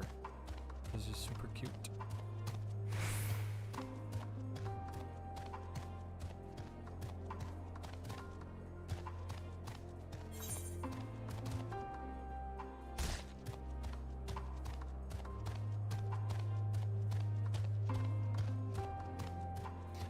I can't help but like sit here and think to myself that like maybe if we had convinced like the people in that cave and the people up on the ridge and the Garleans all to like band together, they could have shared resources and stuff.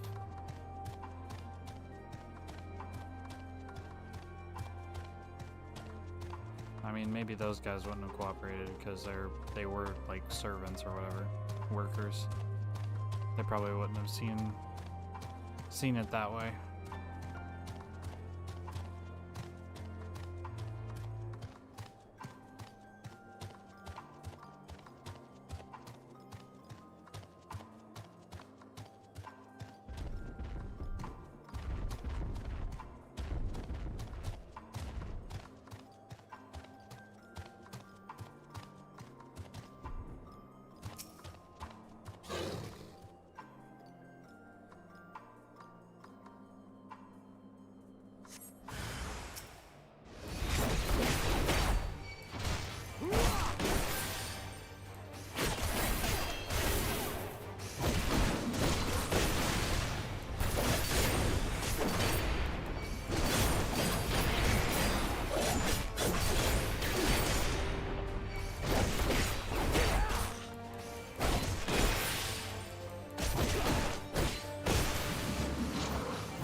Daddy Thancred.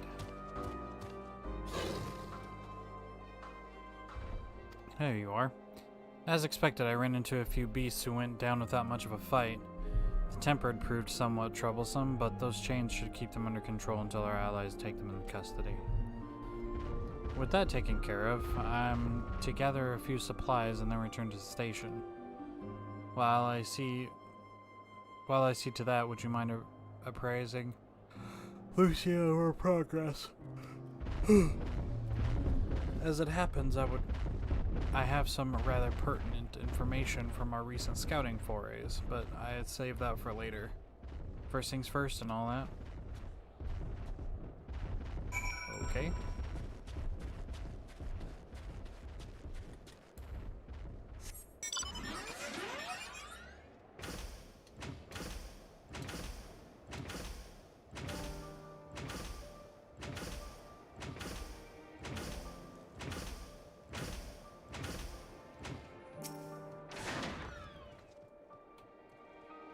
Hero, I was informed of Quintus's suicide. It must have come at a great shock to his men.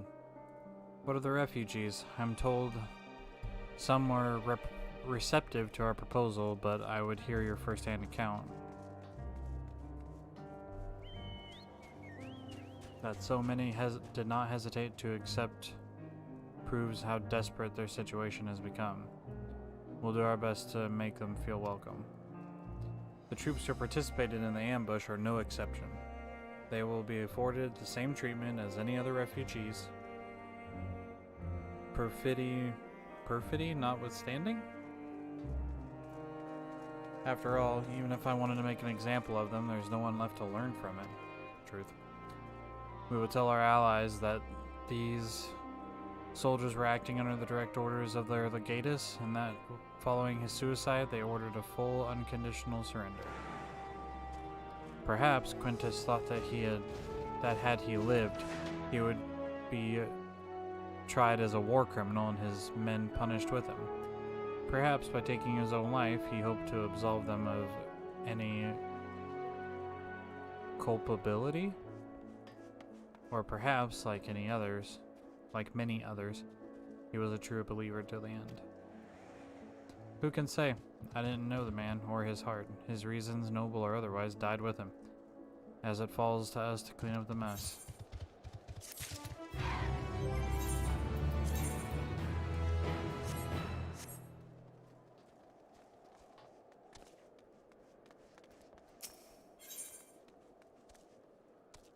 In from the cold. I assume you're curious about how matters have progressed here in your absence. Quite well, as it happens.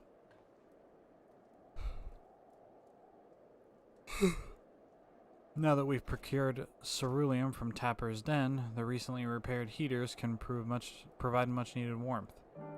Furthermore, we've prepared sufficient food for everyone. Those from Tertium shall find a hot meal waiting upon their arrival. There's one for you, so go ahead and get some well-earned rest. I believe that we're capable of wielding a ladle with or two without your assistance. On your way, might I ask you seek out your Stola. She was but recently attending to the wounded, but she is meant to be taking a rest herself. See that she is. Oh, Mommy Ishtola. Mommy? Mommy? Mommy? Sorry. Mommy? Sorry. Mommy? Sorry. I'm getting tuned to the ether right now. Oh. We already did. I didn't think we did.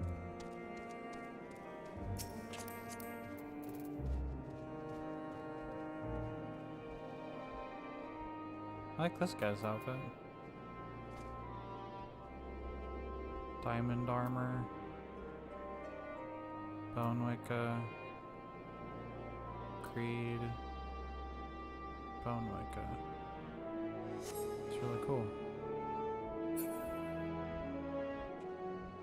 Although I think the Bone Wicca has too much of a heal for my liking.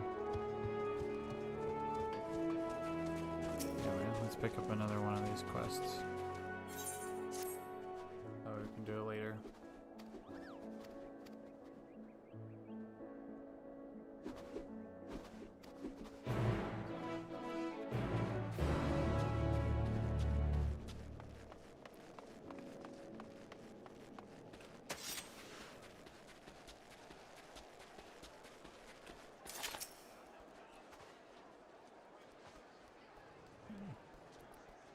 Yes, I've been taking proper breaks and imbibing sufficient water, but what of the Warrior of Light? You and the twins have an established history of reckless disregard for your own well-being. We're all fortunate that none of you landed yourselves in my care.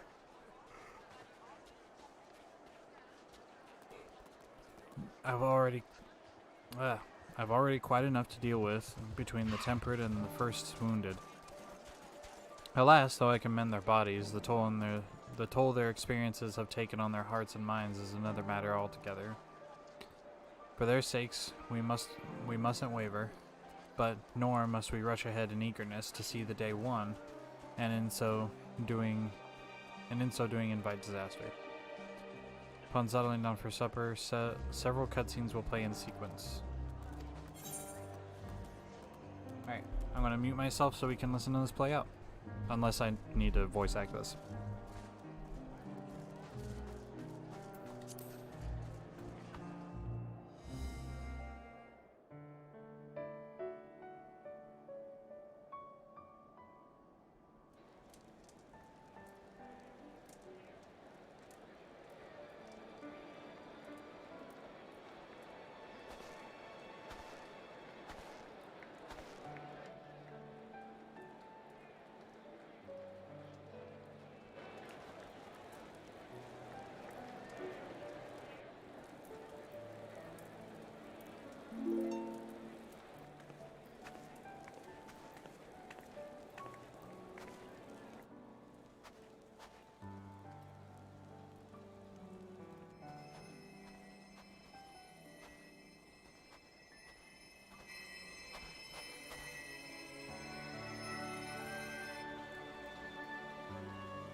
Is that all of them? The last of those who agreed to join us, yes. We left heaters and provisions for those who wish to stay behind. They won't last forever, but hopefully they'll last long enough. For now, I think everyone's earned a rest. We'll see to those in need of medical attention, so take the others with you and get yourselves some hot soup.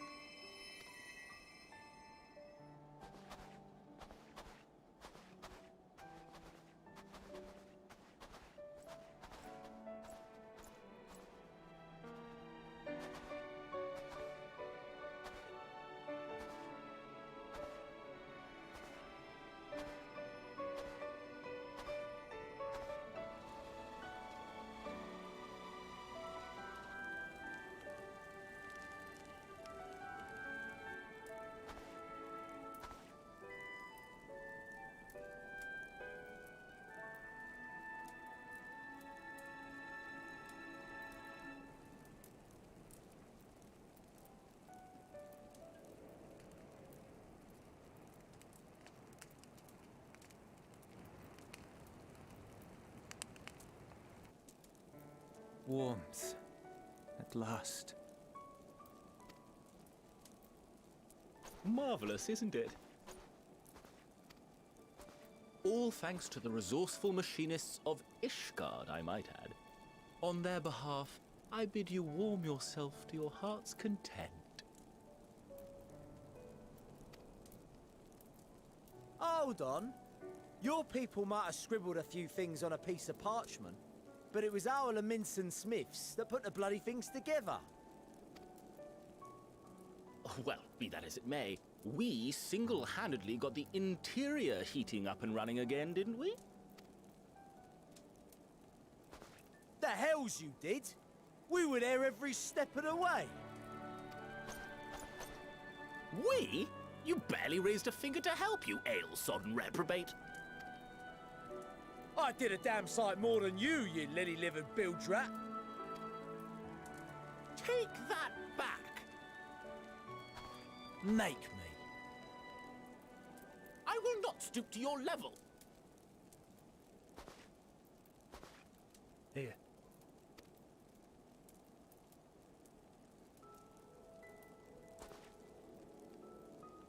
At ease, man. There's nothing funny in it.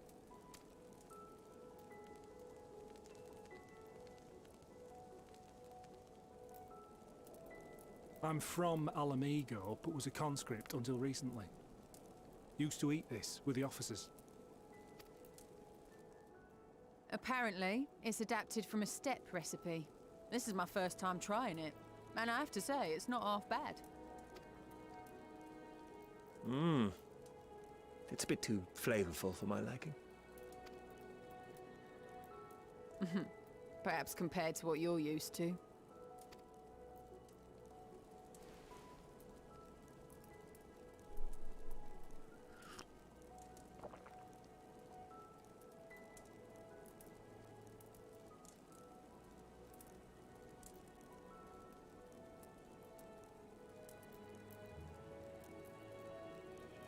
It's the little things that make life worth living, don't you think?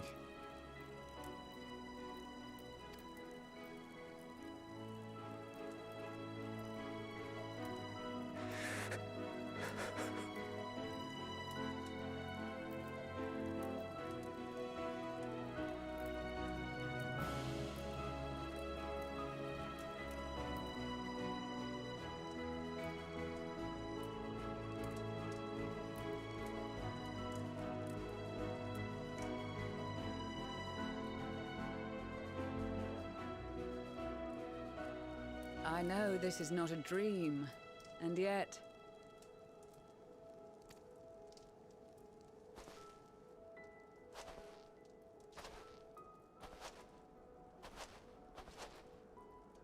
I felt the same way at the Dragon Song War's end.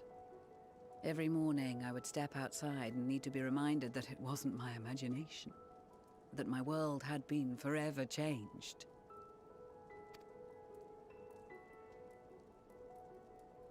And just as I had grown accustomed to the idea, again you change my world in ways I never thought possible.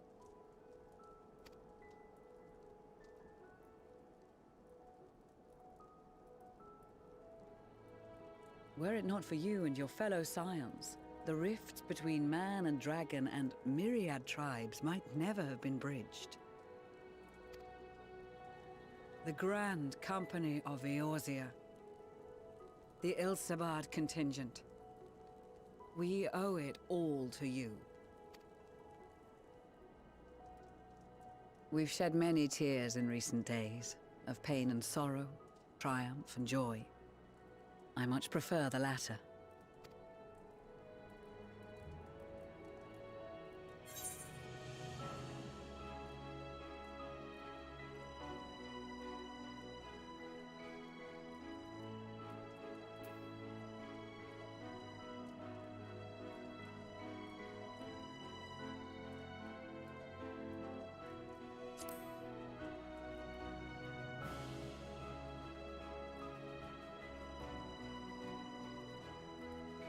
Indeed, we can but do our utmost to unite these disparate peoples and lead them to victory.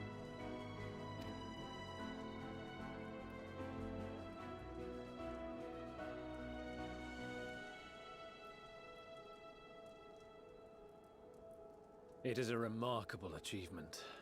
Everything that I and the Populares had hoped for, and more. Would that it had come sooner.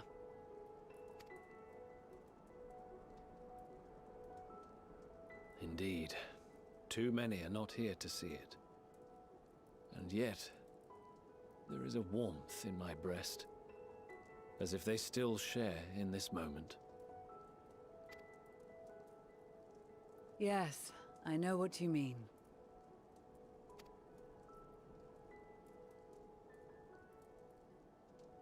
On a night like tonight, the wind and cold seem to pass me by.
On behalf of the Valiant Empire, thank you for inviting me today.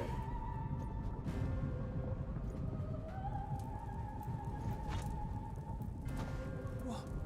Emperor Varys?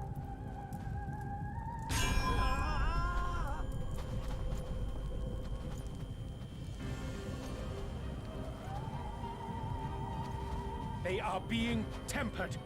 The talismans. Quickly!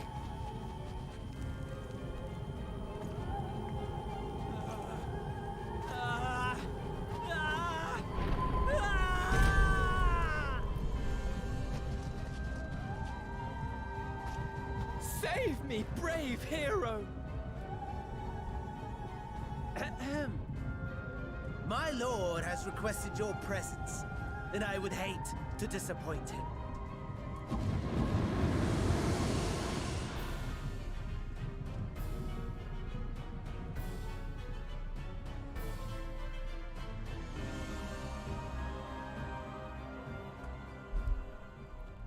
Well, I was in tears. And now I'm just angry. The experiment was a success, but I fear our time is short. Fucking asshole. I shall begin the preparations. Now, it is time for you to awaken.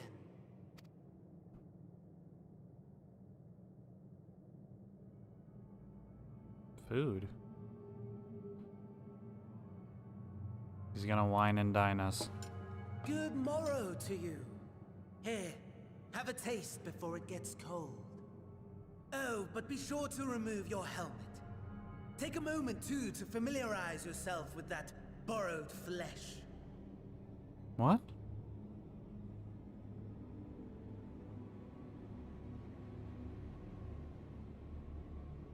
Whoa, what the fuck? So, how does it feel?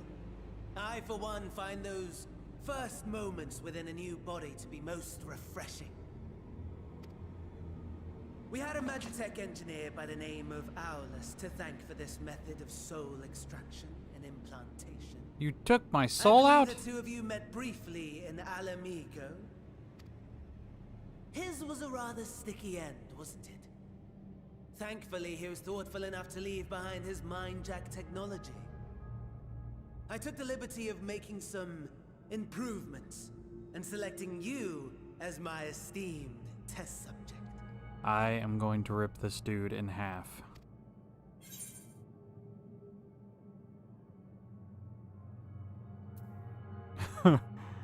This is such a pain in the ass. Yeah, I'm saying that. Come now. To us Asians, it is no different from trying on new clothes. Why not make the most of it by partaking in this fine cuisine? How about you eat me? I must say, I have gone to great lengths to reunite you with my lord. Oh my god. When I discovered that his friend was in this neck of the woods, I suggested inviting you over for dinner. He never deigned to respond, but I took his silence as a resounding yes.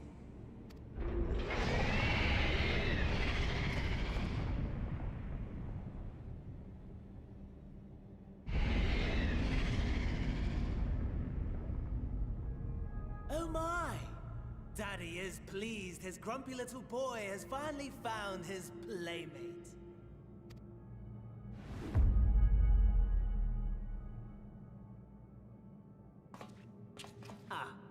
Exposition is in order.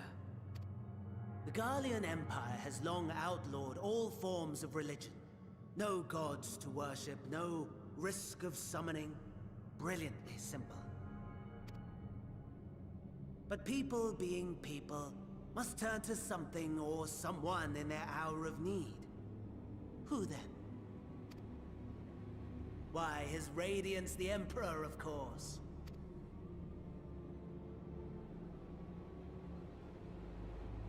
As you have observed firsthand, Garlemald has seen better days. The legendary Solus Galvus, dead. Provinces near and far in open rebellion. Our bold new emperor assassinated. And that last one even sparked a civil war. What rotten luck. The people cried out for salvation. Their earnest pleas, one might even call them prayers, a supplication united for the Empire to reclaim her former glory. And so their will did manifest, channeled through the corpse of none other than Emperor Varus himself. And lo, the Savior was born, the embodiment of the Garlean spirit. Their anima. They summoned anima through the corpse of the Emperor. Holy actual shit.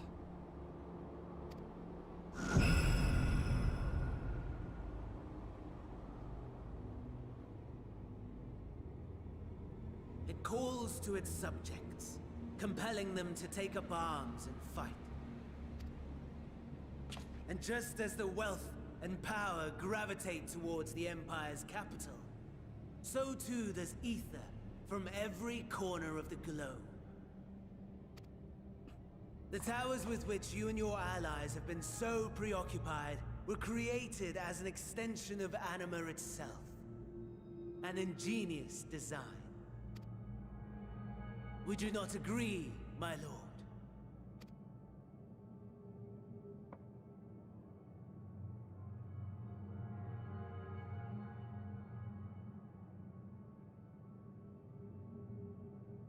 Does the pursuit of prey you have bested before excite you? Of course not. Absent the challenge, the thrill, your prize is a hollow victory. Butchery.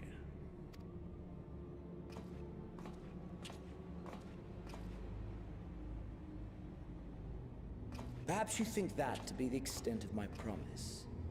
I have no doubt fallen in your estimation since Alamigo. Fair enough. But do not let your disdain deprive us, of an opportunity to craft an even more majestic moment of euphoria. I have been honing my craft as I set the stage for our reunion.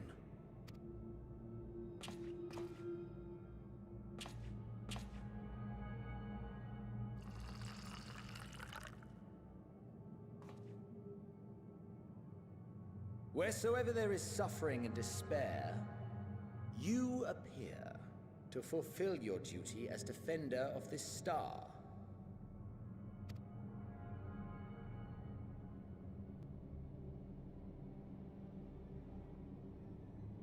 The chaos and destruction that my hordes have wrought are my gifts to you alone.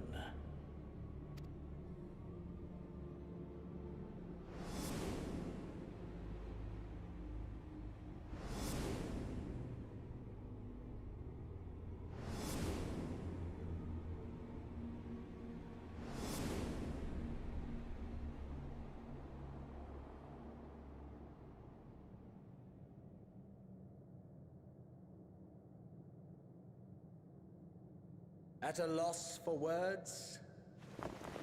No matter. As you will learn, I have only just begun.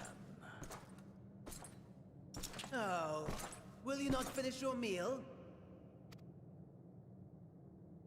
There is only one thing that can sate my hunger, and it would seem my friend has lost his appetite.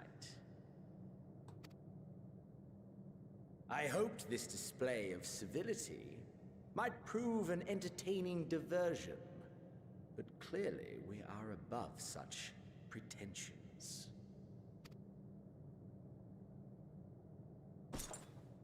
While my lifeless body was in the possession of the Ascian, I too claimed another's as my own. It was an enlightening experience to fight in an unfamiliar form. Flaws and failings in my technique were plain to see. Whence rises one's true strength? The flesh? The soul? Perhaps you should like to discover the answer for yourself.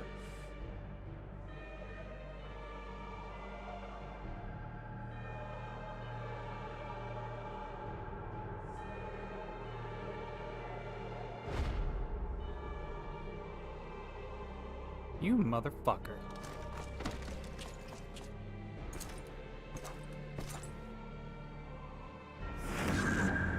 All together.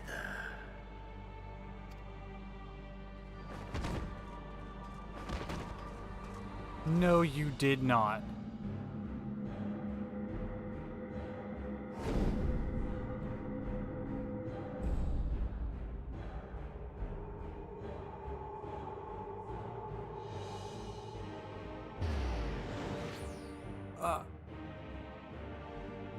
Oh dear! Whatever would happen if my lord were to greet your friends as you? I shudder to imagine what carnage he would wreak. Oh my god. We'd better hurry if we want to avert the bloodbath. You can thank me later for my generosity.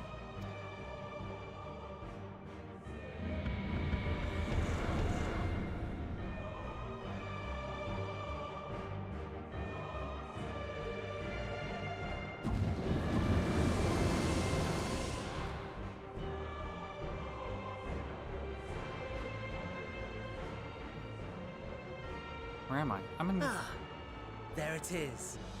Your camp I believe.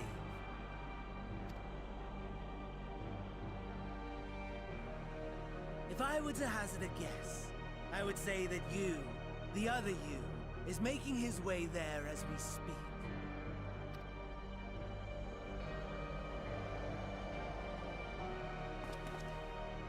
Alas, this you will have to walk from here. Or run, if you can manage it. My lord would be cross if I made it too easy. Such ingratitude. I'd not squander this fighting chance. After all, you've obstacles enough to overcome. Right on cue.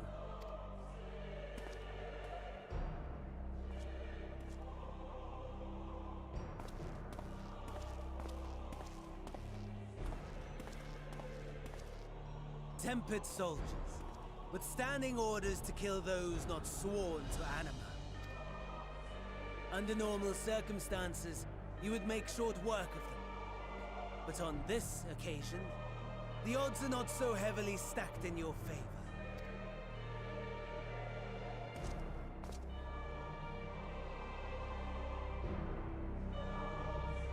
Unless I bullshit them. Unless they can sense I'm bullshitting them.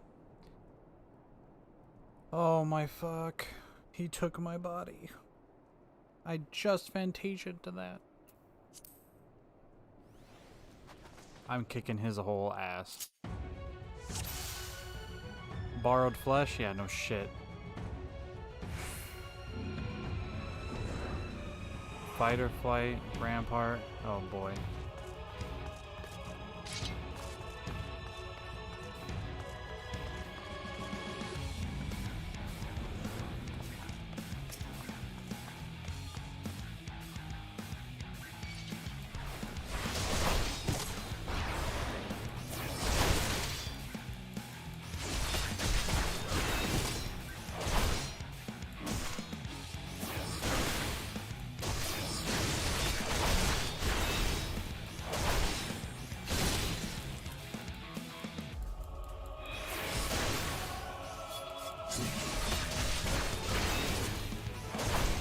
Not bad at all, given your diminished capacity.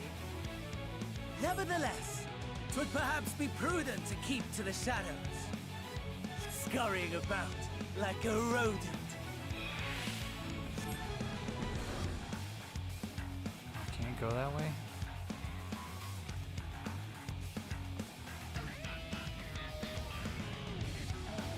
Wait, Tempered Imperial. Breathes his last. Medical kit.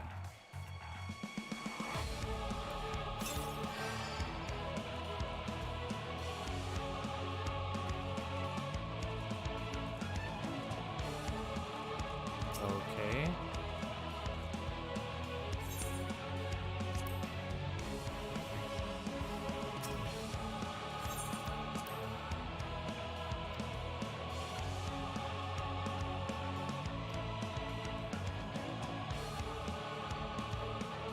Avoid combat if you're discovered. Your foes will give chase. Magic units are especially powerful, and your chances of defeating them current state are slim at best.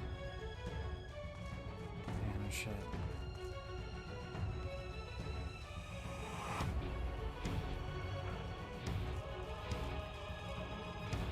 Try going this way.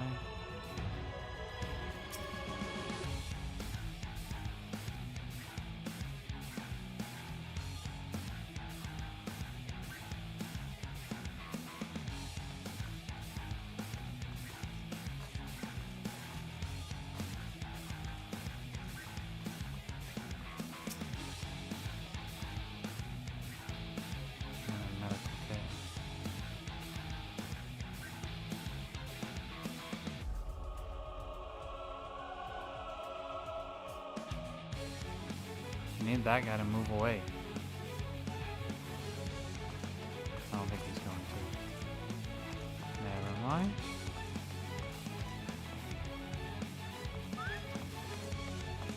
See that?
Where am I going?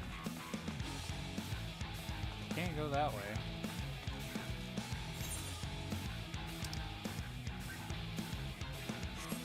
I have to go this way.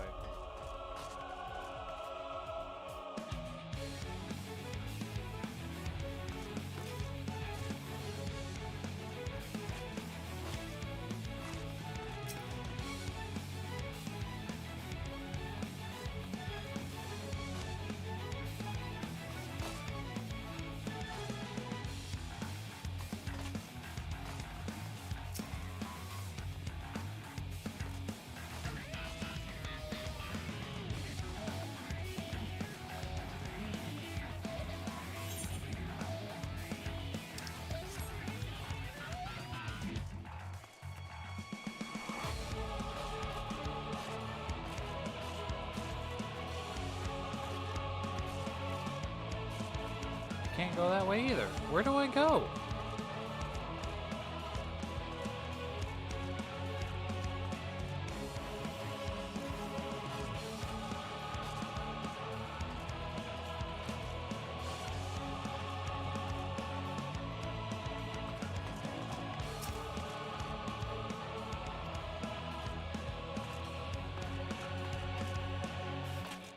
That's blocked.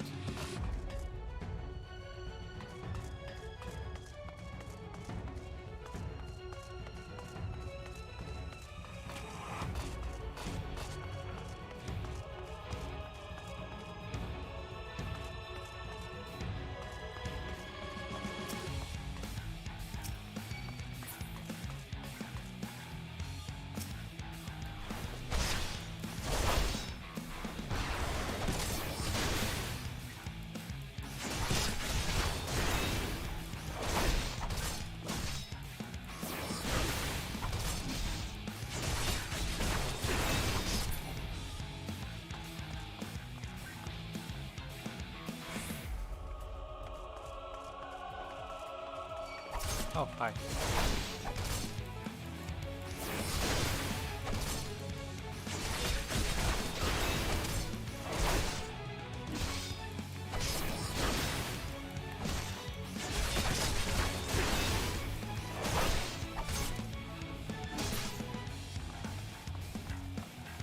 That's blocked.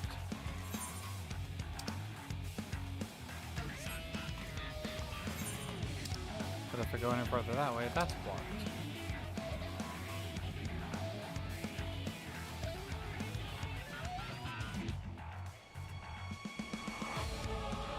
And broken glass.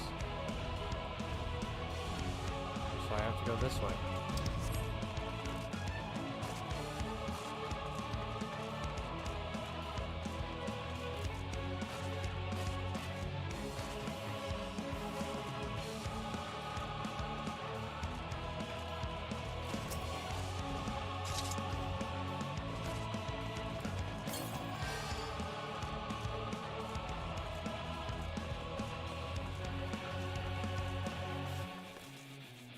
Wait.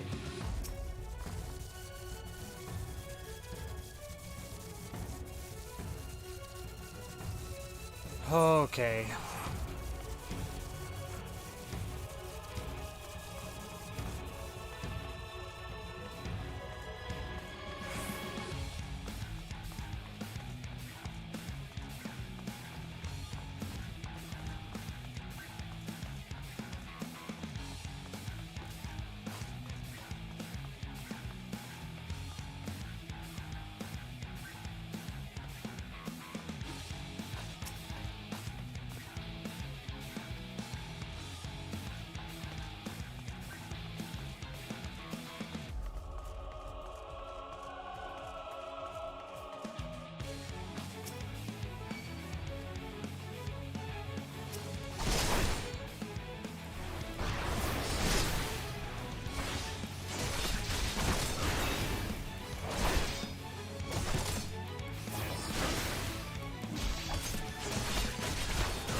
Oh, shit.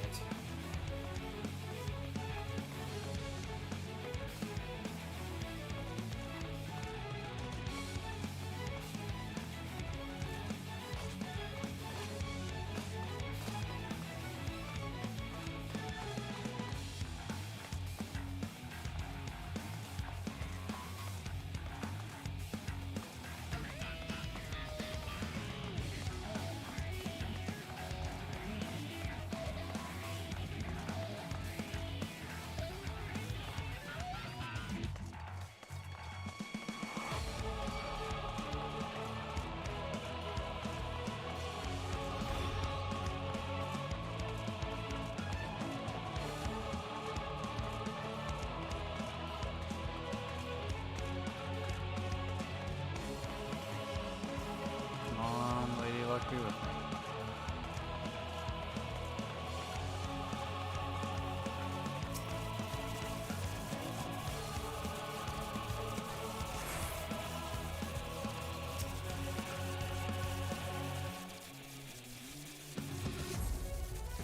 I'm in a building over here.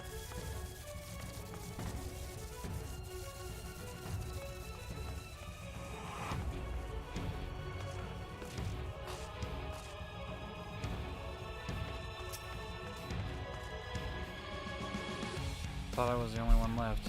Bastards got my hand when they took down the Magitech Reaper. Here, take the key.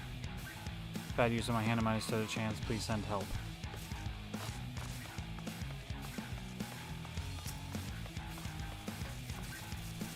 Come on. Wakey wakey, let's do this.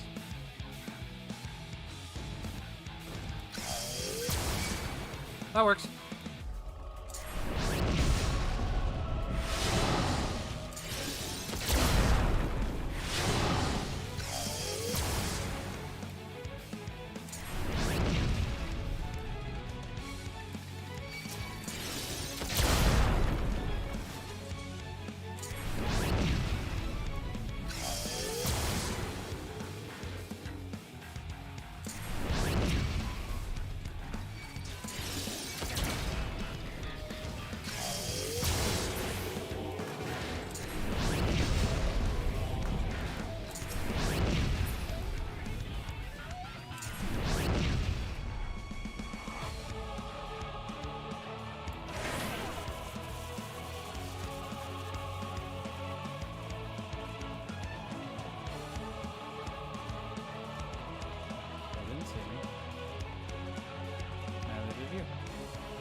Unable to escape the blast, you begin to lose consciousness.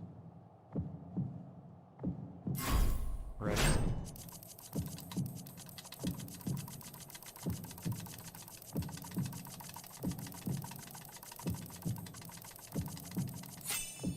Whew!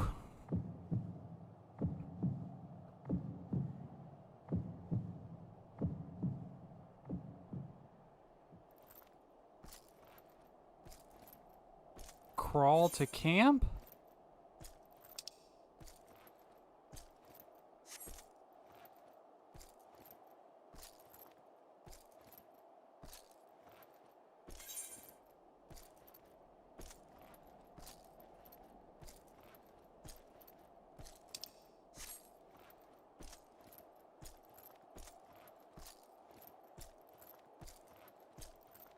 I'm crawling pretty fast. Get up on your feet, pal.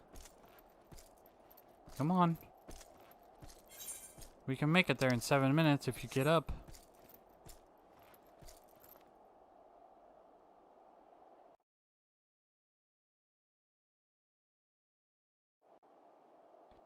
Come on.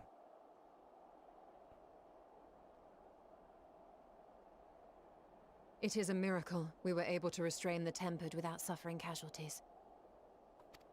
A welcome one. Arun, Senna, and the others have their hands full as it is. Thankfully, there are enough scales for everyone. And what of Eulus? His symptoms were particularly severe. They were, but others fared still worse, including some brought back from the Magna Glacius. As those in most desperate need take priority, it may be a while before he receives treatment. But rest assured that he will. In the meantime, we must find our missing friend. May the Fury guide you.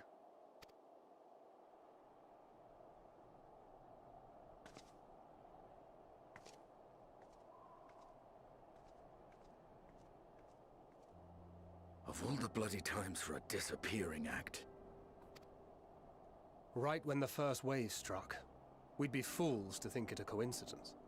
But where even to begin the search? No one saw him leave in the chaos, and we've no trail to follow. While I know full well he can handle himself, I worry all the same.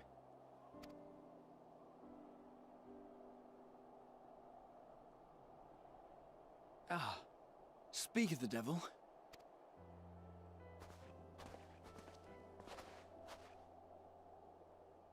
Well, time to call off the search.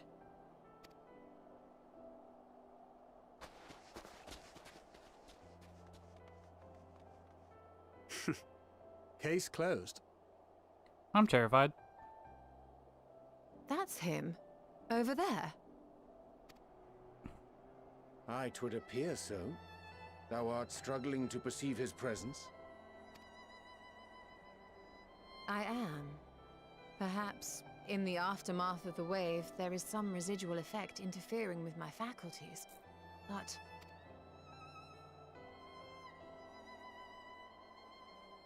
Where have you been?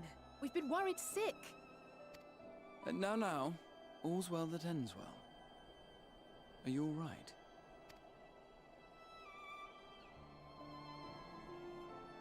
Are you all right?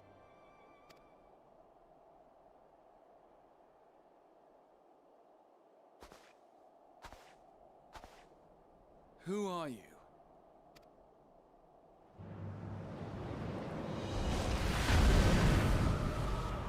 What the fuck?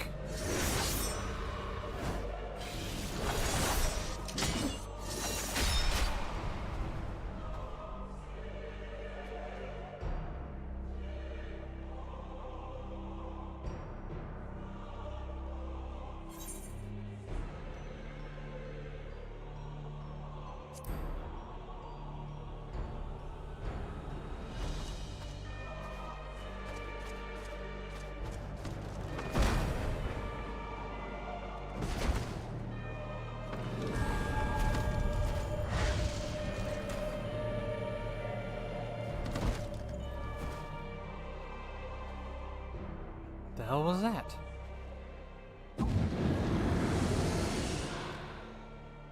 Sadly, that is all we have time for today. The effect has run its course, and back to your own bodies you must go.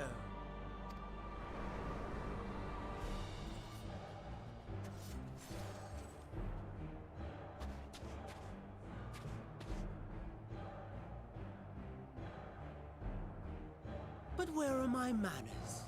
You have all traveled so very far, and I have yet to pay my respects. Though in my defense, I was ill-prepared to receive so many uninvited guests. As such, preliminary entertainments were in order. A handful of tempered soldiers to hamper your progress. Refugees to command your attention while I siphon the ceruleum from the shadows. Particularly effective, that. Charitable souls that you are, you bent over backwards to aid them. Heedless of the delay. Predictable to a fault. And so my plan approaches completion unhindered. Anima will soon have absorbed the requisite amount of ether. And then shall come the spectacle to end all spectacles. The eldest and most powerful of primals will awaken, and all shall bear witness to the final days!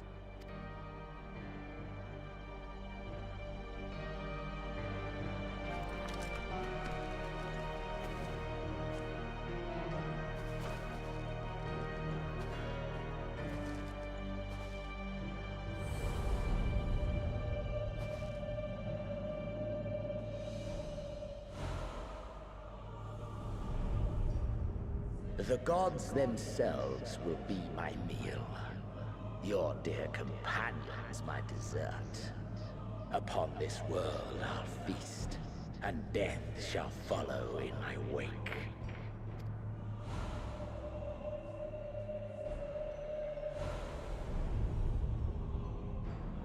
All your hate, all your rage, you will render unto me.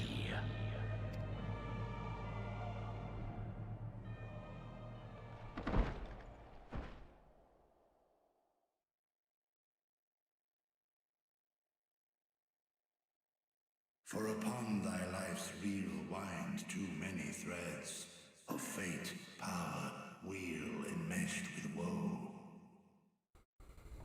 More terrible still is the attrition wrought upon thy companions, as they are swept up in the storm of thine existence. Take heart and protect them well. They will be your strength and your salvation.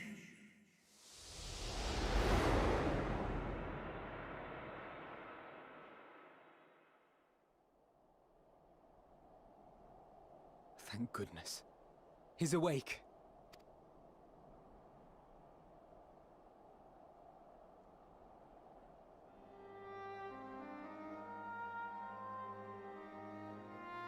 How did you the other day after running the expert roulette? Hope you're enjoying the expansion. Oh, you subbed to me? Oh, thanks. Sorry if I'm being really quiet. I'm just trying to take in what's going on. Everyone alright?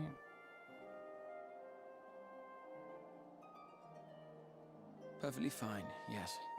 I hope the same can be said of you.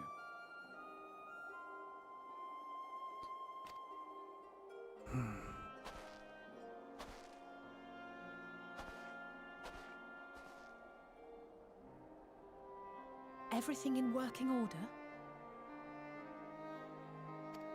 As far as I could see. That's a relief. Oh, and before I forget, thanks for coming to our rescue.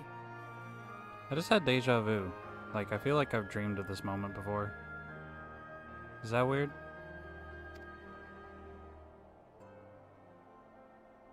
Given recent events, I would be surprised if you weren't feeling a bit poorly.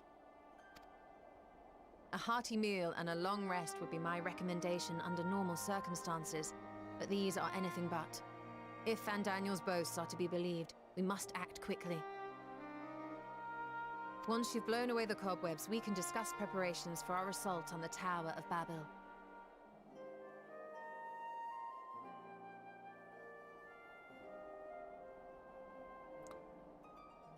I'm not spoiling anything for you, though. It's best experienced. Yeah, that would be nice. I'm already prepared to start kicking people out of chat if they decide they want to spoil things. So thanks for that. Once you blow in the colors.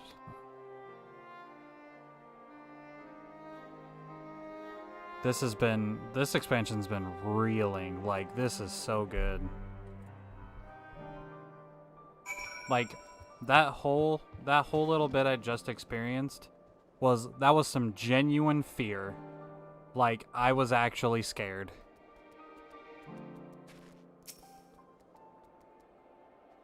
Oh man, that was the perfect opportunity for him to do a lot of damage by showing up in my skin. Whew. Nothing out of place, no missing bits. We haven't checked in our pants. Good, though I won't promise the same for Fandaniel and Xenos after I'm through with them. Me first. Me first. How much must those people suffer before they're satisfied? How many cruel, pointless tricks must they play? Prelude to the final days or no, this show ends now.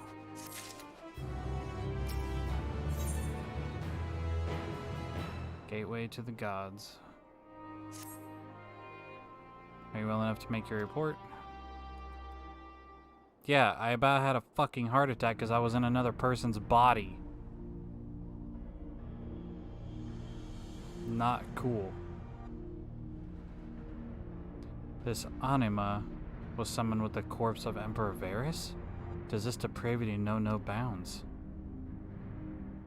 It seems not. More to the point, we can surmise the wave of ether issued not from the Tower of Babel, but from the primal lurking within. A primal whose cry rang more loudly in your ears than ours. If you were taken by the tower itself, then this proves beyond a shadow of a doubt that this is a beating heart of the Telephoroi's machinations.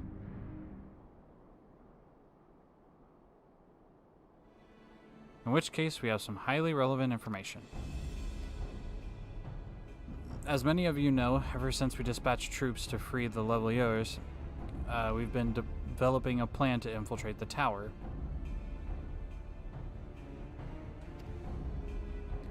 I would hope I'm not spoiling you. If you're not this caught up, then please don't watch the stream. Good God. According to Thancred and his scouts, the main structure is lousy with tempered and enemy magitech.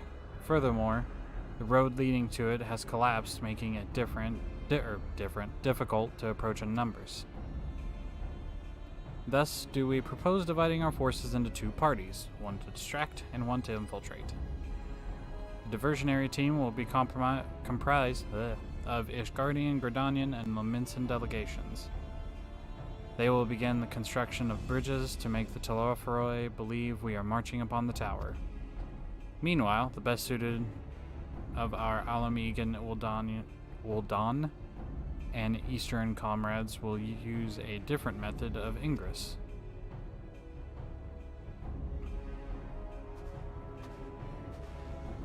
Look here. The facility marked in red is the Enceladum, a vast magitech manufactory. In ruins now, of course. But the freight tunnel connecting it to the erstwhile Imperial Palace remains intact. While the Telephoroi's attention is elsewhere, our infiltration force can use it to enter the tower undetected. Be aware, however, that the underground rail network remains very much operational. The Tempered are using it to bring supplies to the tower even now. If it can carry their material, it can carry us too, providing we sneak aboard unseen.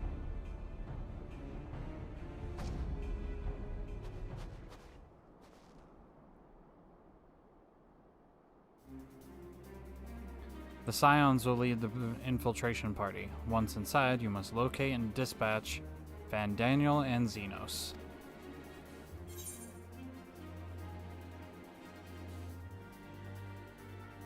time we end this once and for all.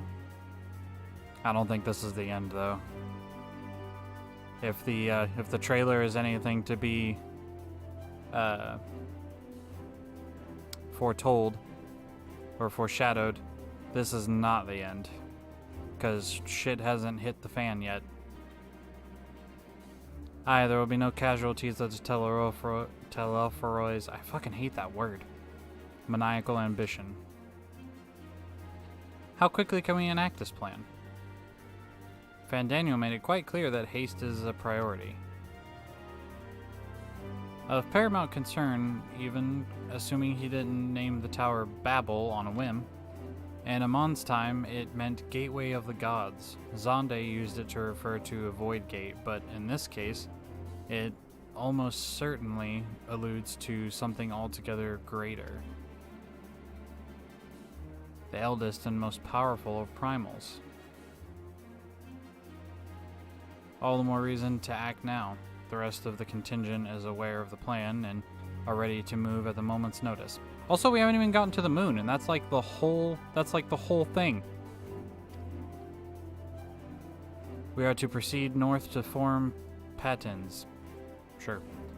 Lisa's group will meet you there. As ever, we are grateful for your foresight. This is the moment we've been waiting for. Spare no effort in your preparations. Well, now I gotta change my outfit. Gotta get ready for battle. Even though it is cold as fuck. Oh, wait, do I got another ether current quest over here? I'm not doing the ether current quests, I'm just picking them up for later.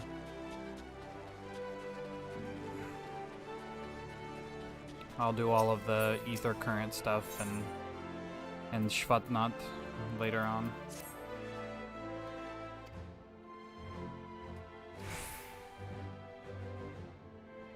Yep. Your side quest, just give me the ether current.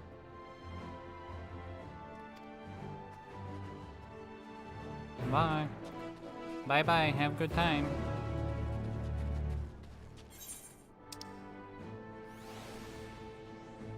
Okay, that's for the other thing. Alright, that's where we need to go. It'd be quicker just for me to go from here.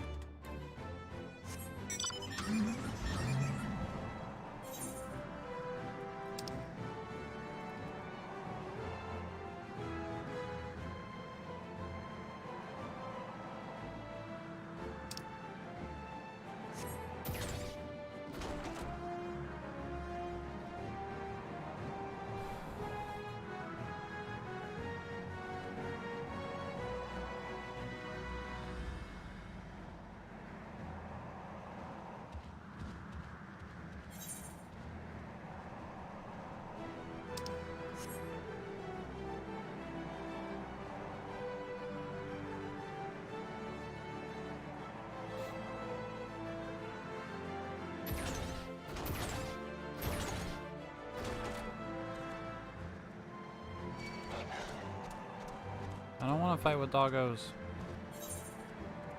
Go away. Are those two Lalas on Porksies?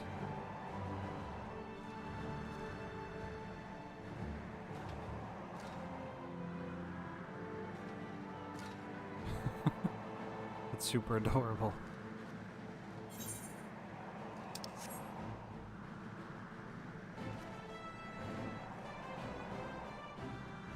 I'm just excited to go into another dungeon. I want another dungeon or a trial.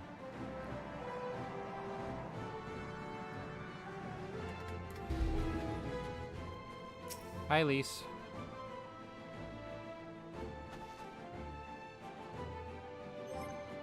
I can't change my glamour plate out here. Fuck. Alright.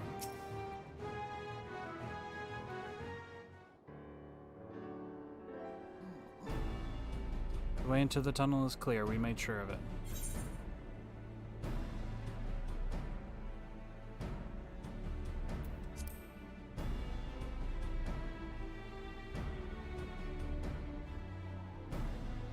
Oh, the shoe will be on the other foot once we're in, believe me you. A good fight should warm us right up.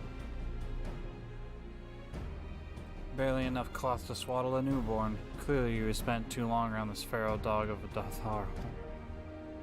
Watch your tongue, fool, lest I feed it to the crows. We'll see who is the fool when you freeze to death. Expect me not to warm your ill-prepared hide. These furs are for myself and my Nama alone. Should I be blessed to meet her this day. Those two need to just fucking get it over with. As if any woman of worth would wish to be warmed by you, little son. Should we find such a warrior within, she'll bask in my glorious flame.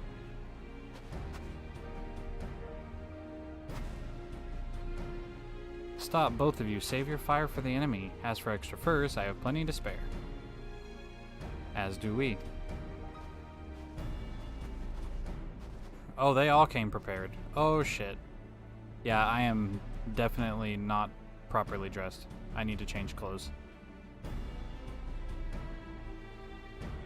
Hello, everyone. All set for battle, I see? No, we're not. I'm still in a winter coat, and y'all look like badasses. Yes, free of unnecessary encumbrances. If rather more susceptible to the cold, let us review our strategy quickly, if you don't mind. Pippin's group has already gone ahead to the Enceladium. We are to meet them there. We wait until the Tempered's attention is drawn by a diversionary force, and then we sneak onto the train. Next stop, Tower of Babel. If any, Tempered included, are injured, we Zayla will tend to them.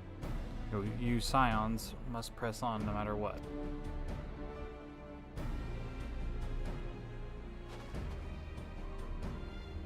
We should avoid moving as a group until we're underground, so we'll need to make our own way to the Enceladium. See you there.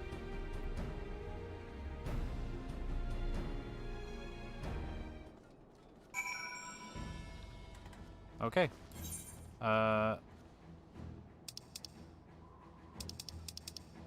Please hold.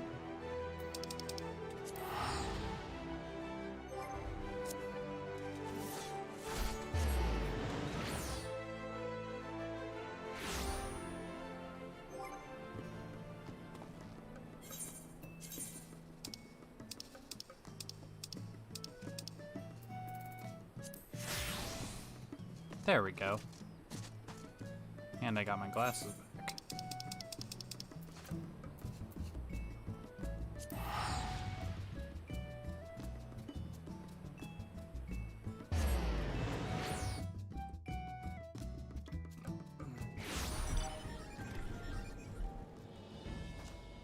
Is that woman not wearing any pants?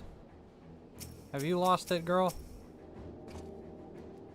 Halcyon Days? Why does that name ring a bell? Not like the name, but just like why does the words Halcyon Days ring a bell?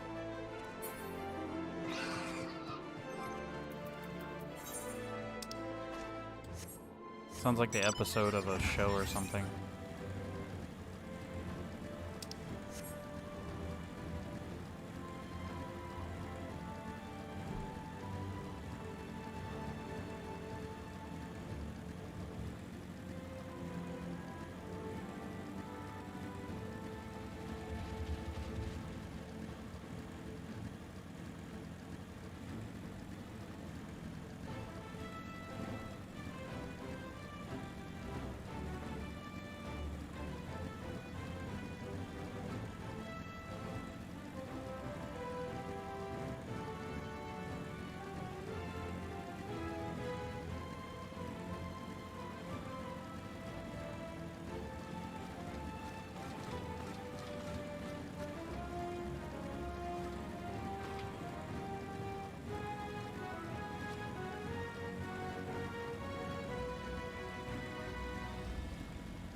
Okay, bye. Have a good time.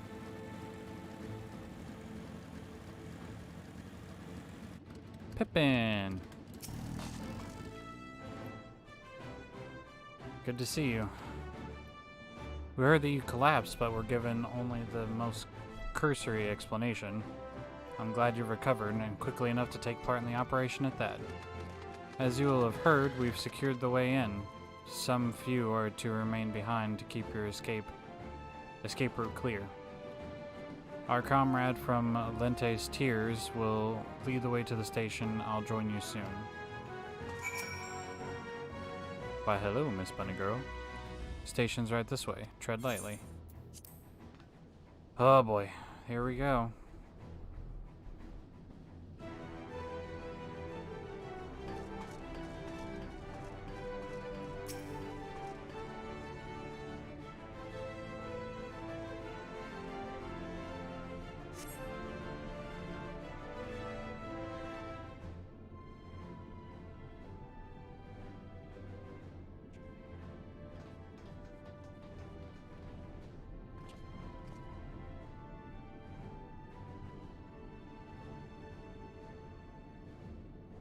This is everyone.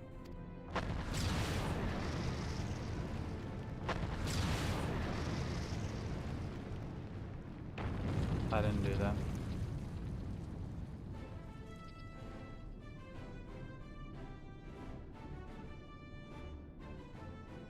Consider the enemy well and truly distracted. Time to go. Our primary objective is, of course, to tell off Feroy's leaders. But, should we be presented with an opportunity to vanquish Anima, we must seize it. If it is indeed the force behind the towers, destroying it will deliver our allies from the Telophoro's reign of terror. And I, for one, will not see the Garlean people manipulated any longer, be it by Primal, Ascian, or anything else. Hear, hear. It's been enough of that. We came to help the people of Garlemald, and that's what we're gonna do. Alphina was really like... He's really cowboyed up in this expansion. I feel like it started in Shadowbringers, but in this expansion he's like, nope, done with the shit. Let's do this. The train should be along any moment now. Prepare to board.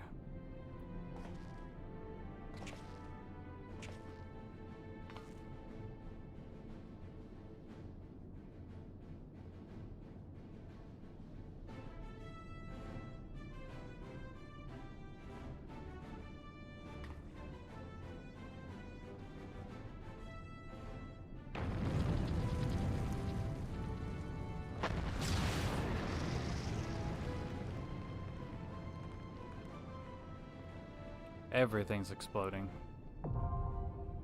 The Tower of Babel. Yes, a dungeon! Oh, let's go.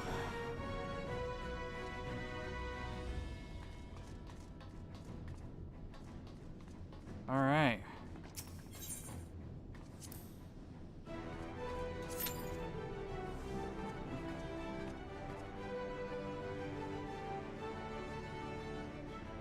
Look at all these people here. You're telling me there's an 8-minute queue? It'll be okay.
Let's go.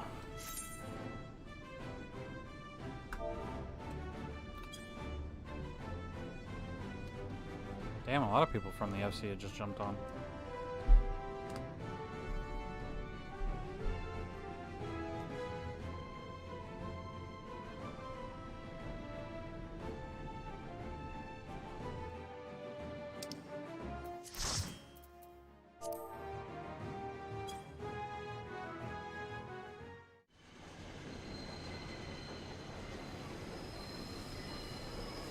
Tower of Babel.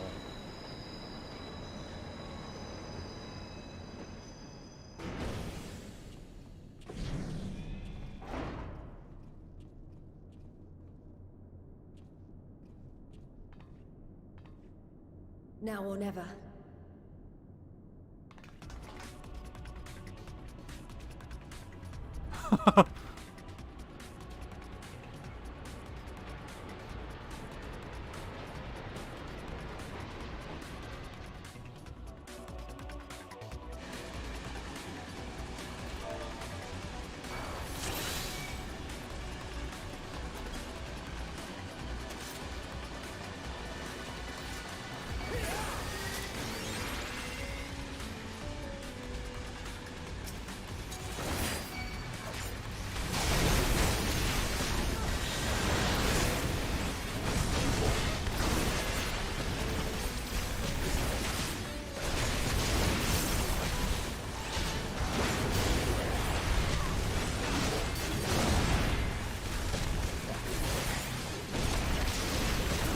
Red Mage and a Reaper.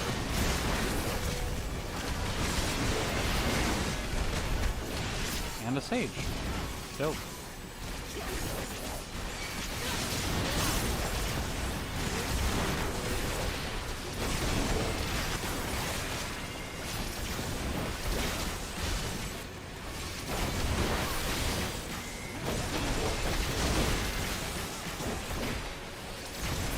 Nothing crazy yet.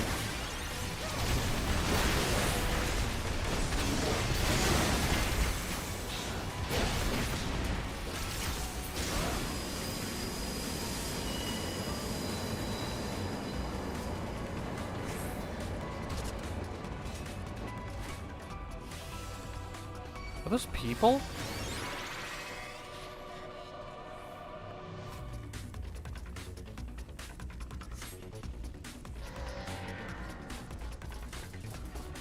Oh no, not dogs. Come on.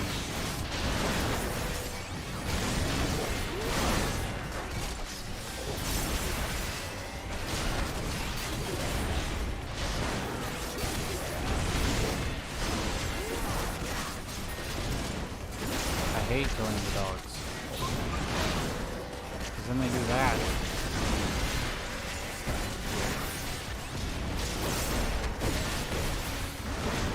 They whimper and I feel like a horrible person.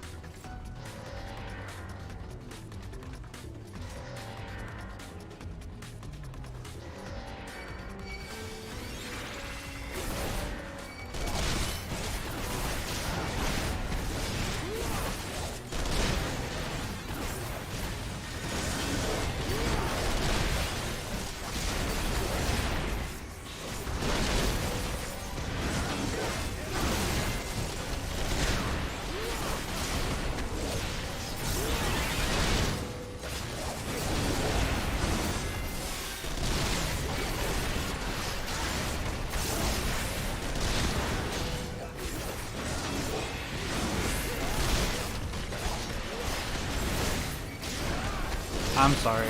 Harder Corundrum is busted. That is such a good skill. Oh, hi, Frankenstein. Barnabas. You is a big boy.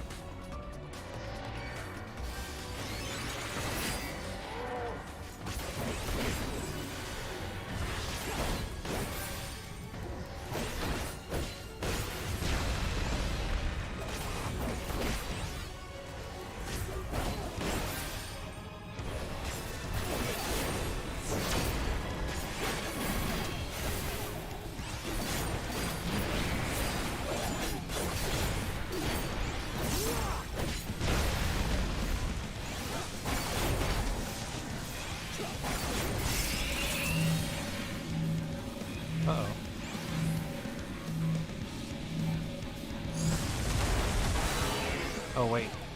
Similarities, pushed away from each other. I'm stupid.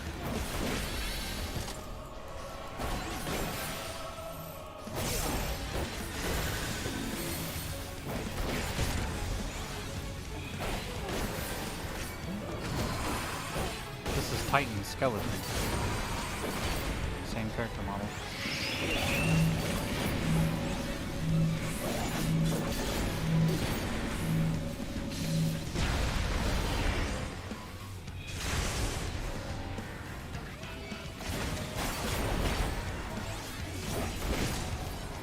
See if I can bring it back out. Oh, he did it on his own. Okay.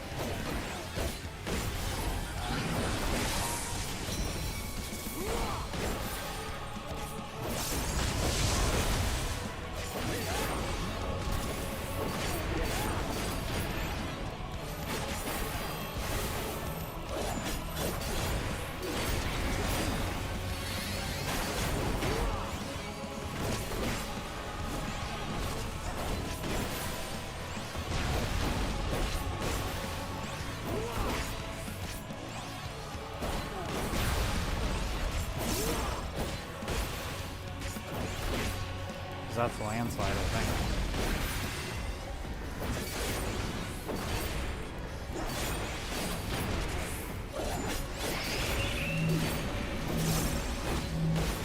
Well, I'm gonna get pushed away. See if I can arm blend it. Oh no, I'm gonna get pulled in. God, I'm such an idiot.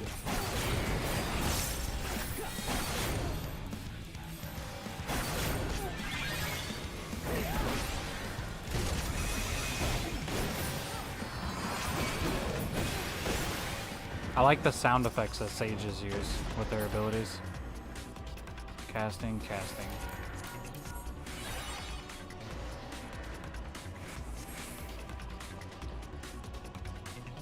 Yeah, I like the sage sound effects. Very nice.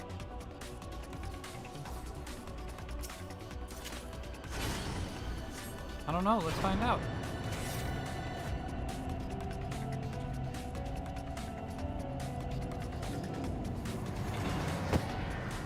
Oh, hi.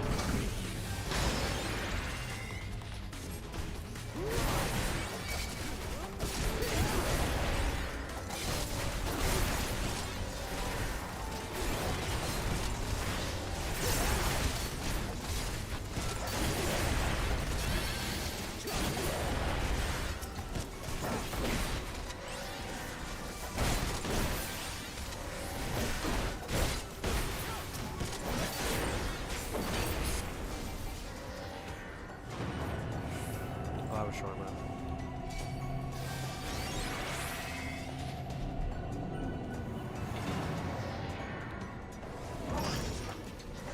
Ooh.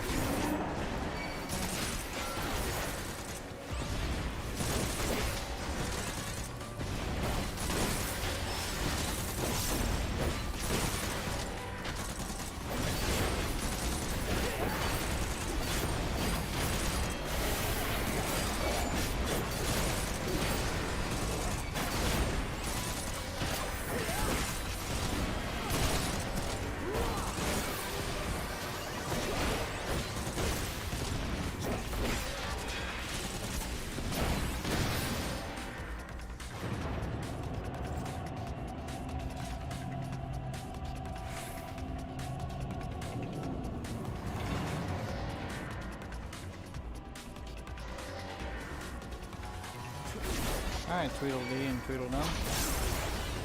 Why don't we go talk over here?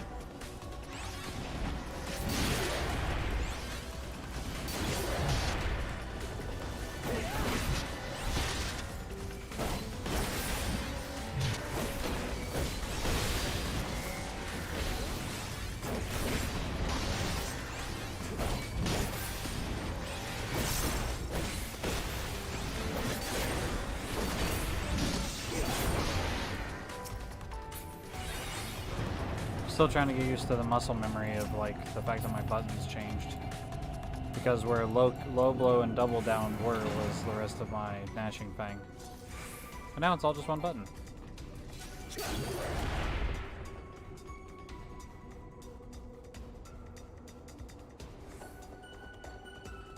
Whoa.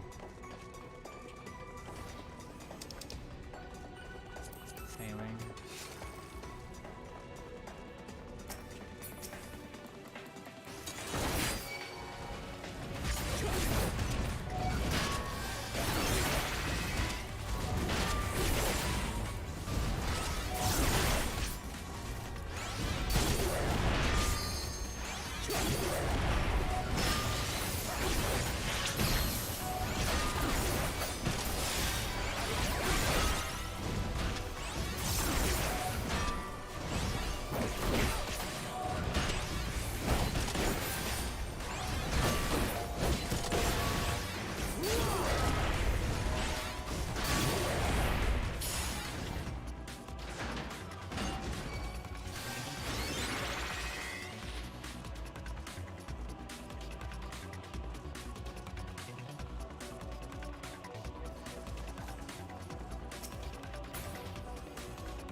Slaying.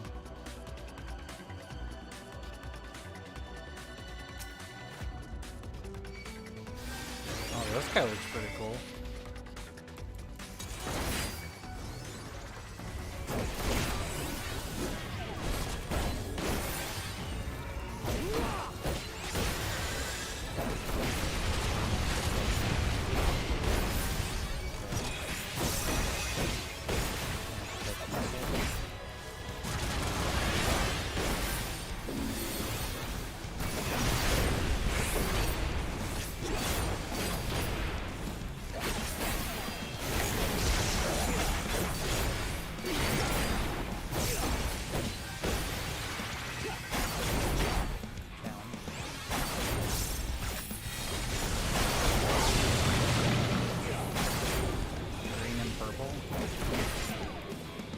Purple.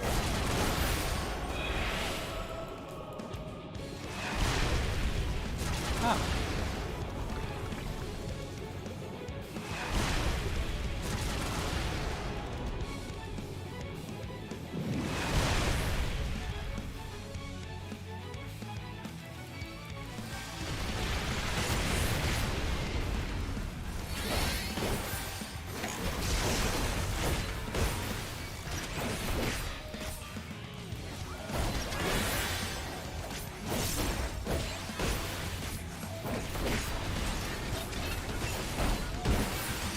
Uh-oh.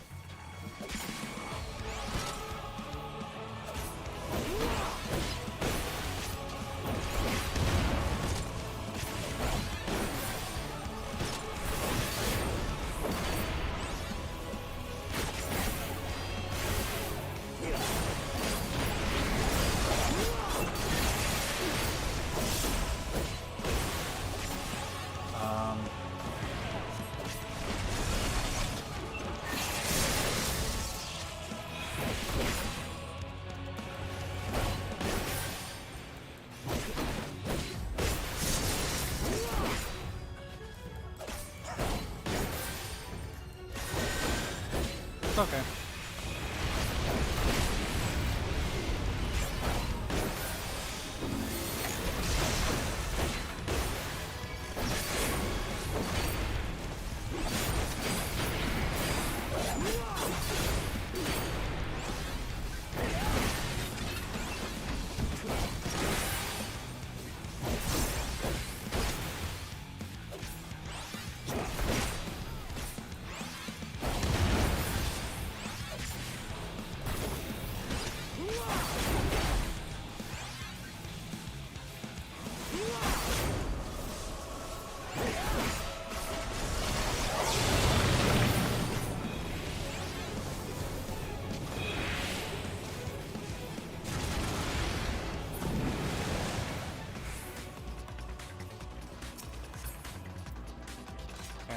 Casting. Whew.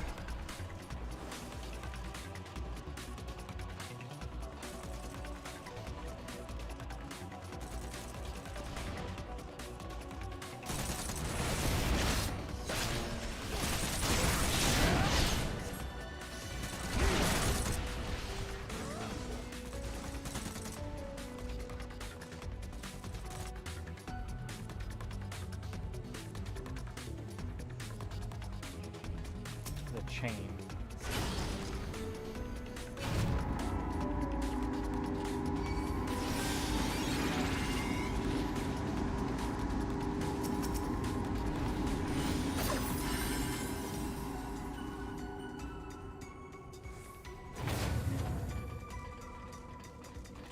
Oh shit.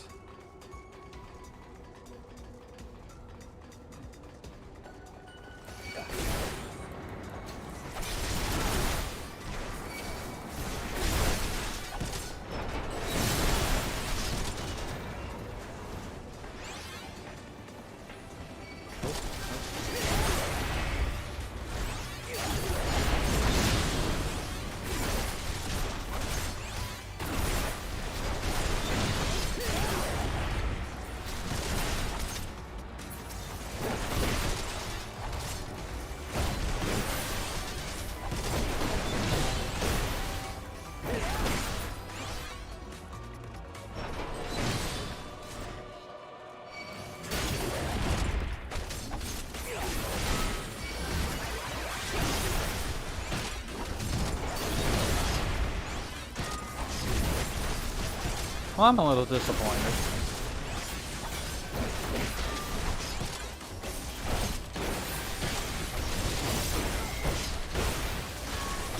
I thought that Anima would be our trial.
I wanted Anima to be our trial. I don't want to fight him as a dungeon boss.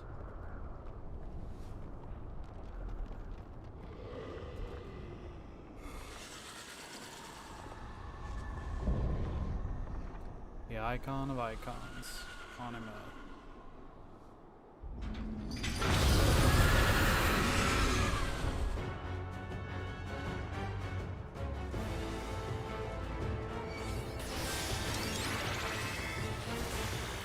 Healing, slaying, index. None of this is mine.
Oh, that's continuous.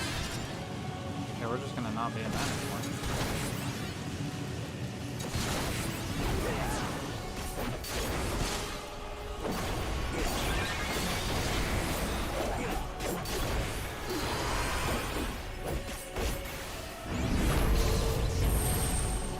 Oh, here it comes.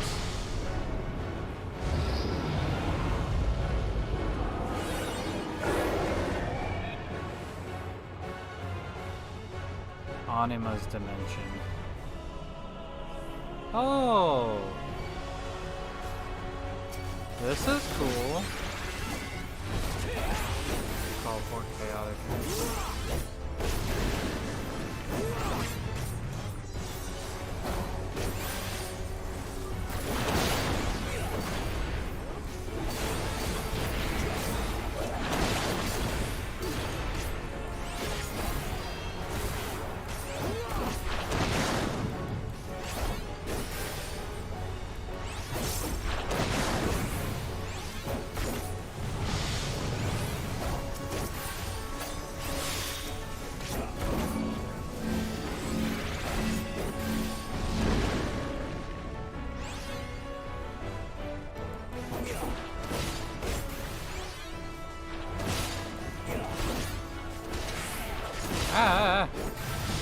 Sorry.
Well, I will say, for a dungeon boss, this is awfully cool.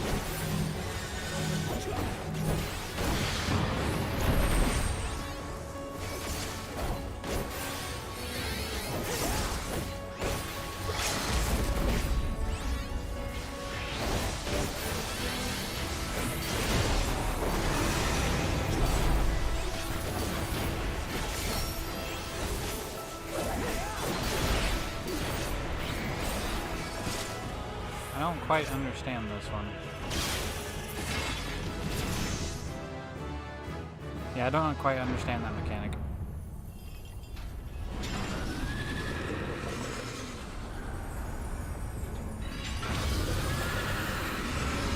Imperial Magitech Sawback? That's a gunblade. Yes, please. Nice.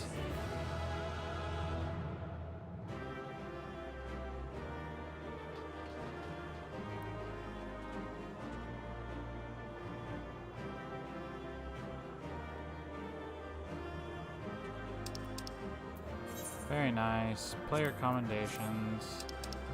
Leveled up. Ooh.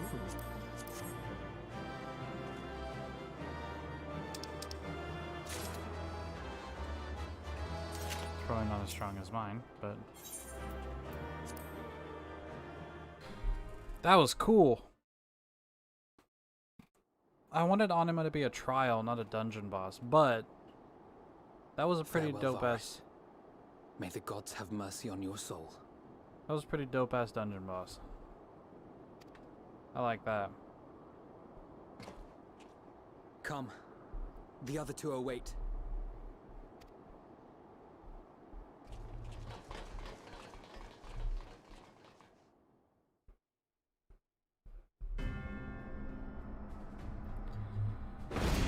Is Xenos gonna be our trial? Is that what it's gonna be? Xenos or Fandaniel?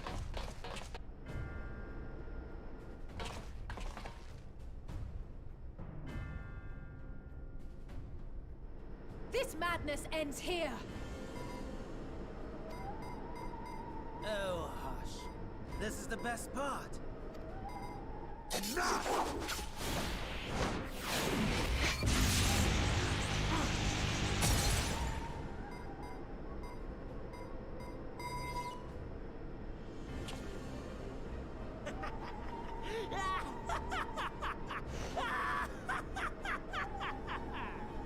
Oh, mighty Zodiac! Awaken from your slumber and descend!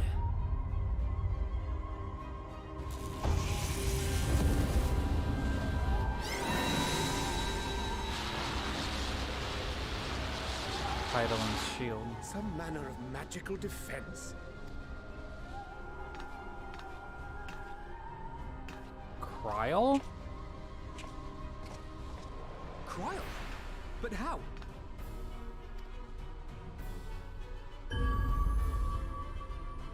The shackles that bind my adversary will not be so easily broken. Hydaelyn! Feeble relic of a forgotten age! Hark! Victory is mine!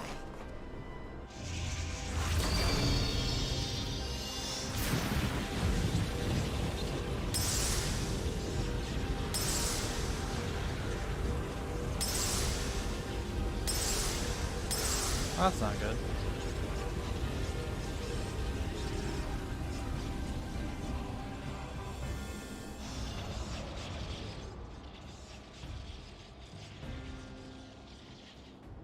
No more ether. And I was so close. My lord, a slight change of plans. We shall travel to the moon and break this wretched barrier ourselves. Ah, there it is.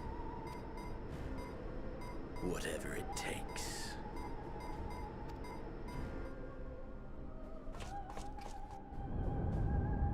What was that? Not good. The final order issued by Anima to the tempered thralls. Should the Empire fall, the world must share her fate. Of course, Father lacked the conviction to give such a command. The abomination born of his flesh was but a puppet, and I the puppeteer. You madman, you monster! There's a funny joy in watching your flailing attempts to fight the inevitable. You're all going to die, and they're powerless to prevent it.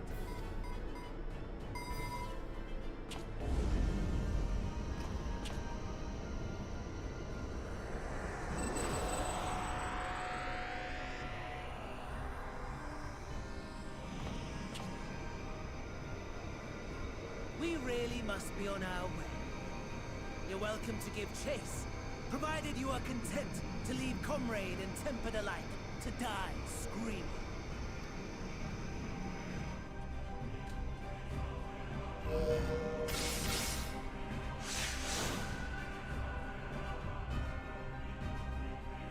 There they go.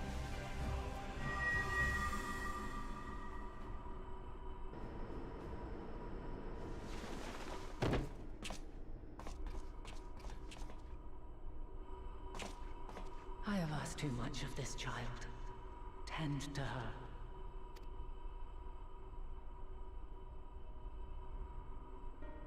The last brand at Mare Lamentorum is yet unbroken. Zodiac remains bound.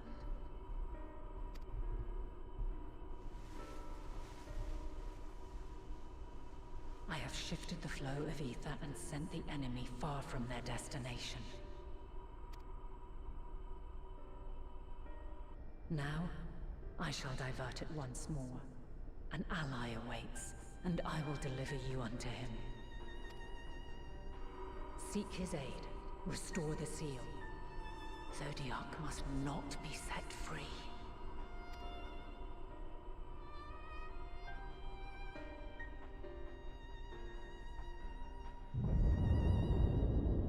The Tempered are running wild. Not only those at the tower, but those back at the camp. The others are doing their best to contain them, but the situation is growing beyond our control. Leave them to die or give up the chase. Just like Van Daniel said. Or send you all back.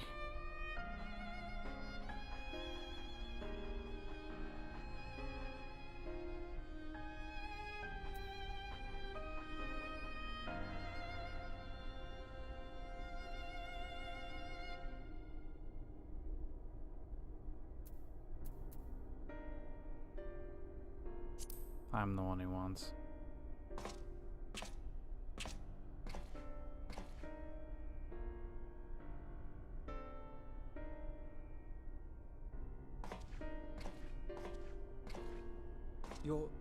You're going alone? Mm-hmm.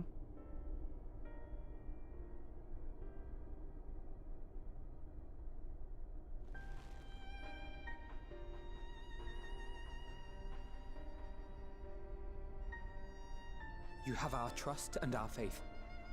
I pray we have yours.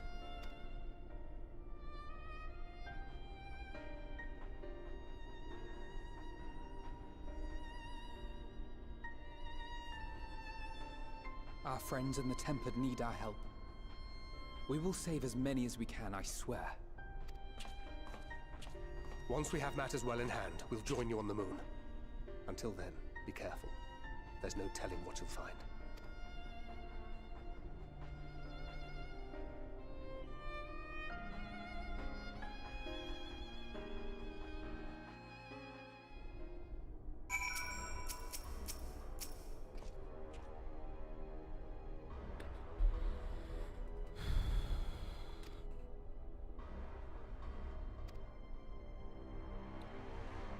May the 12 carry you to victory.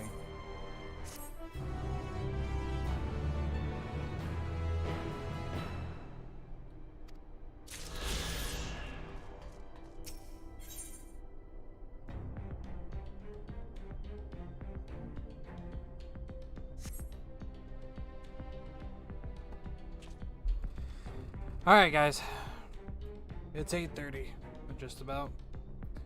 I need to sleep. So I'll be back to streaming at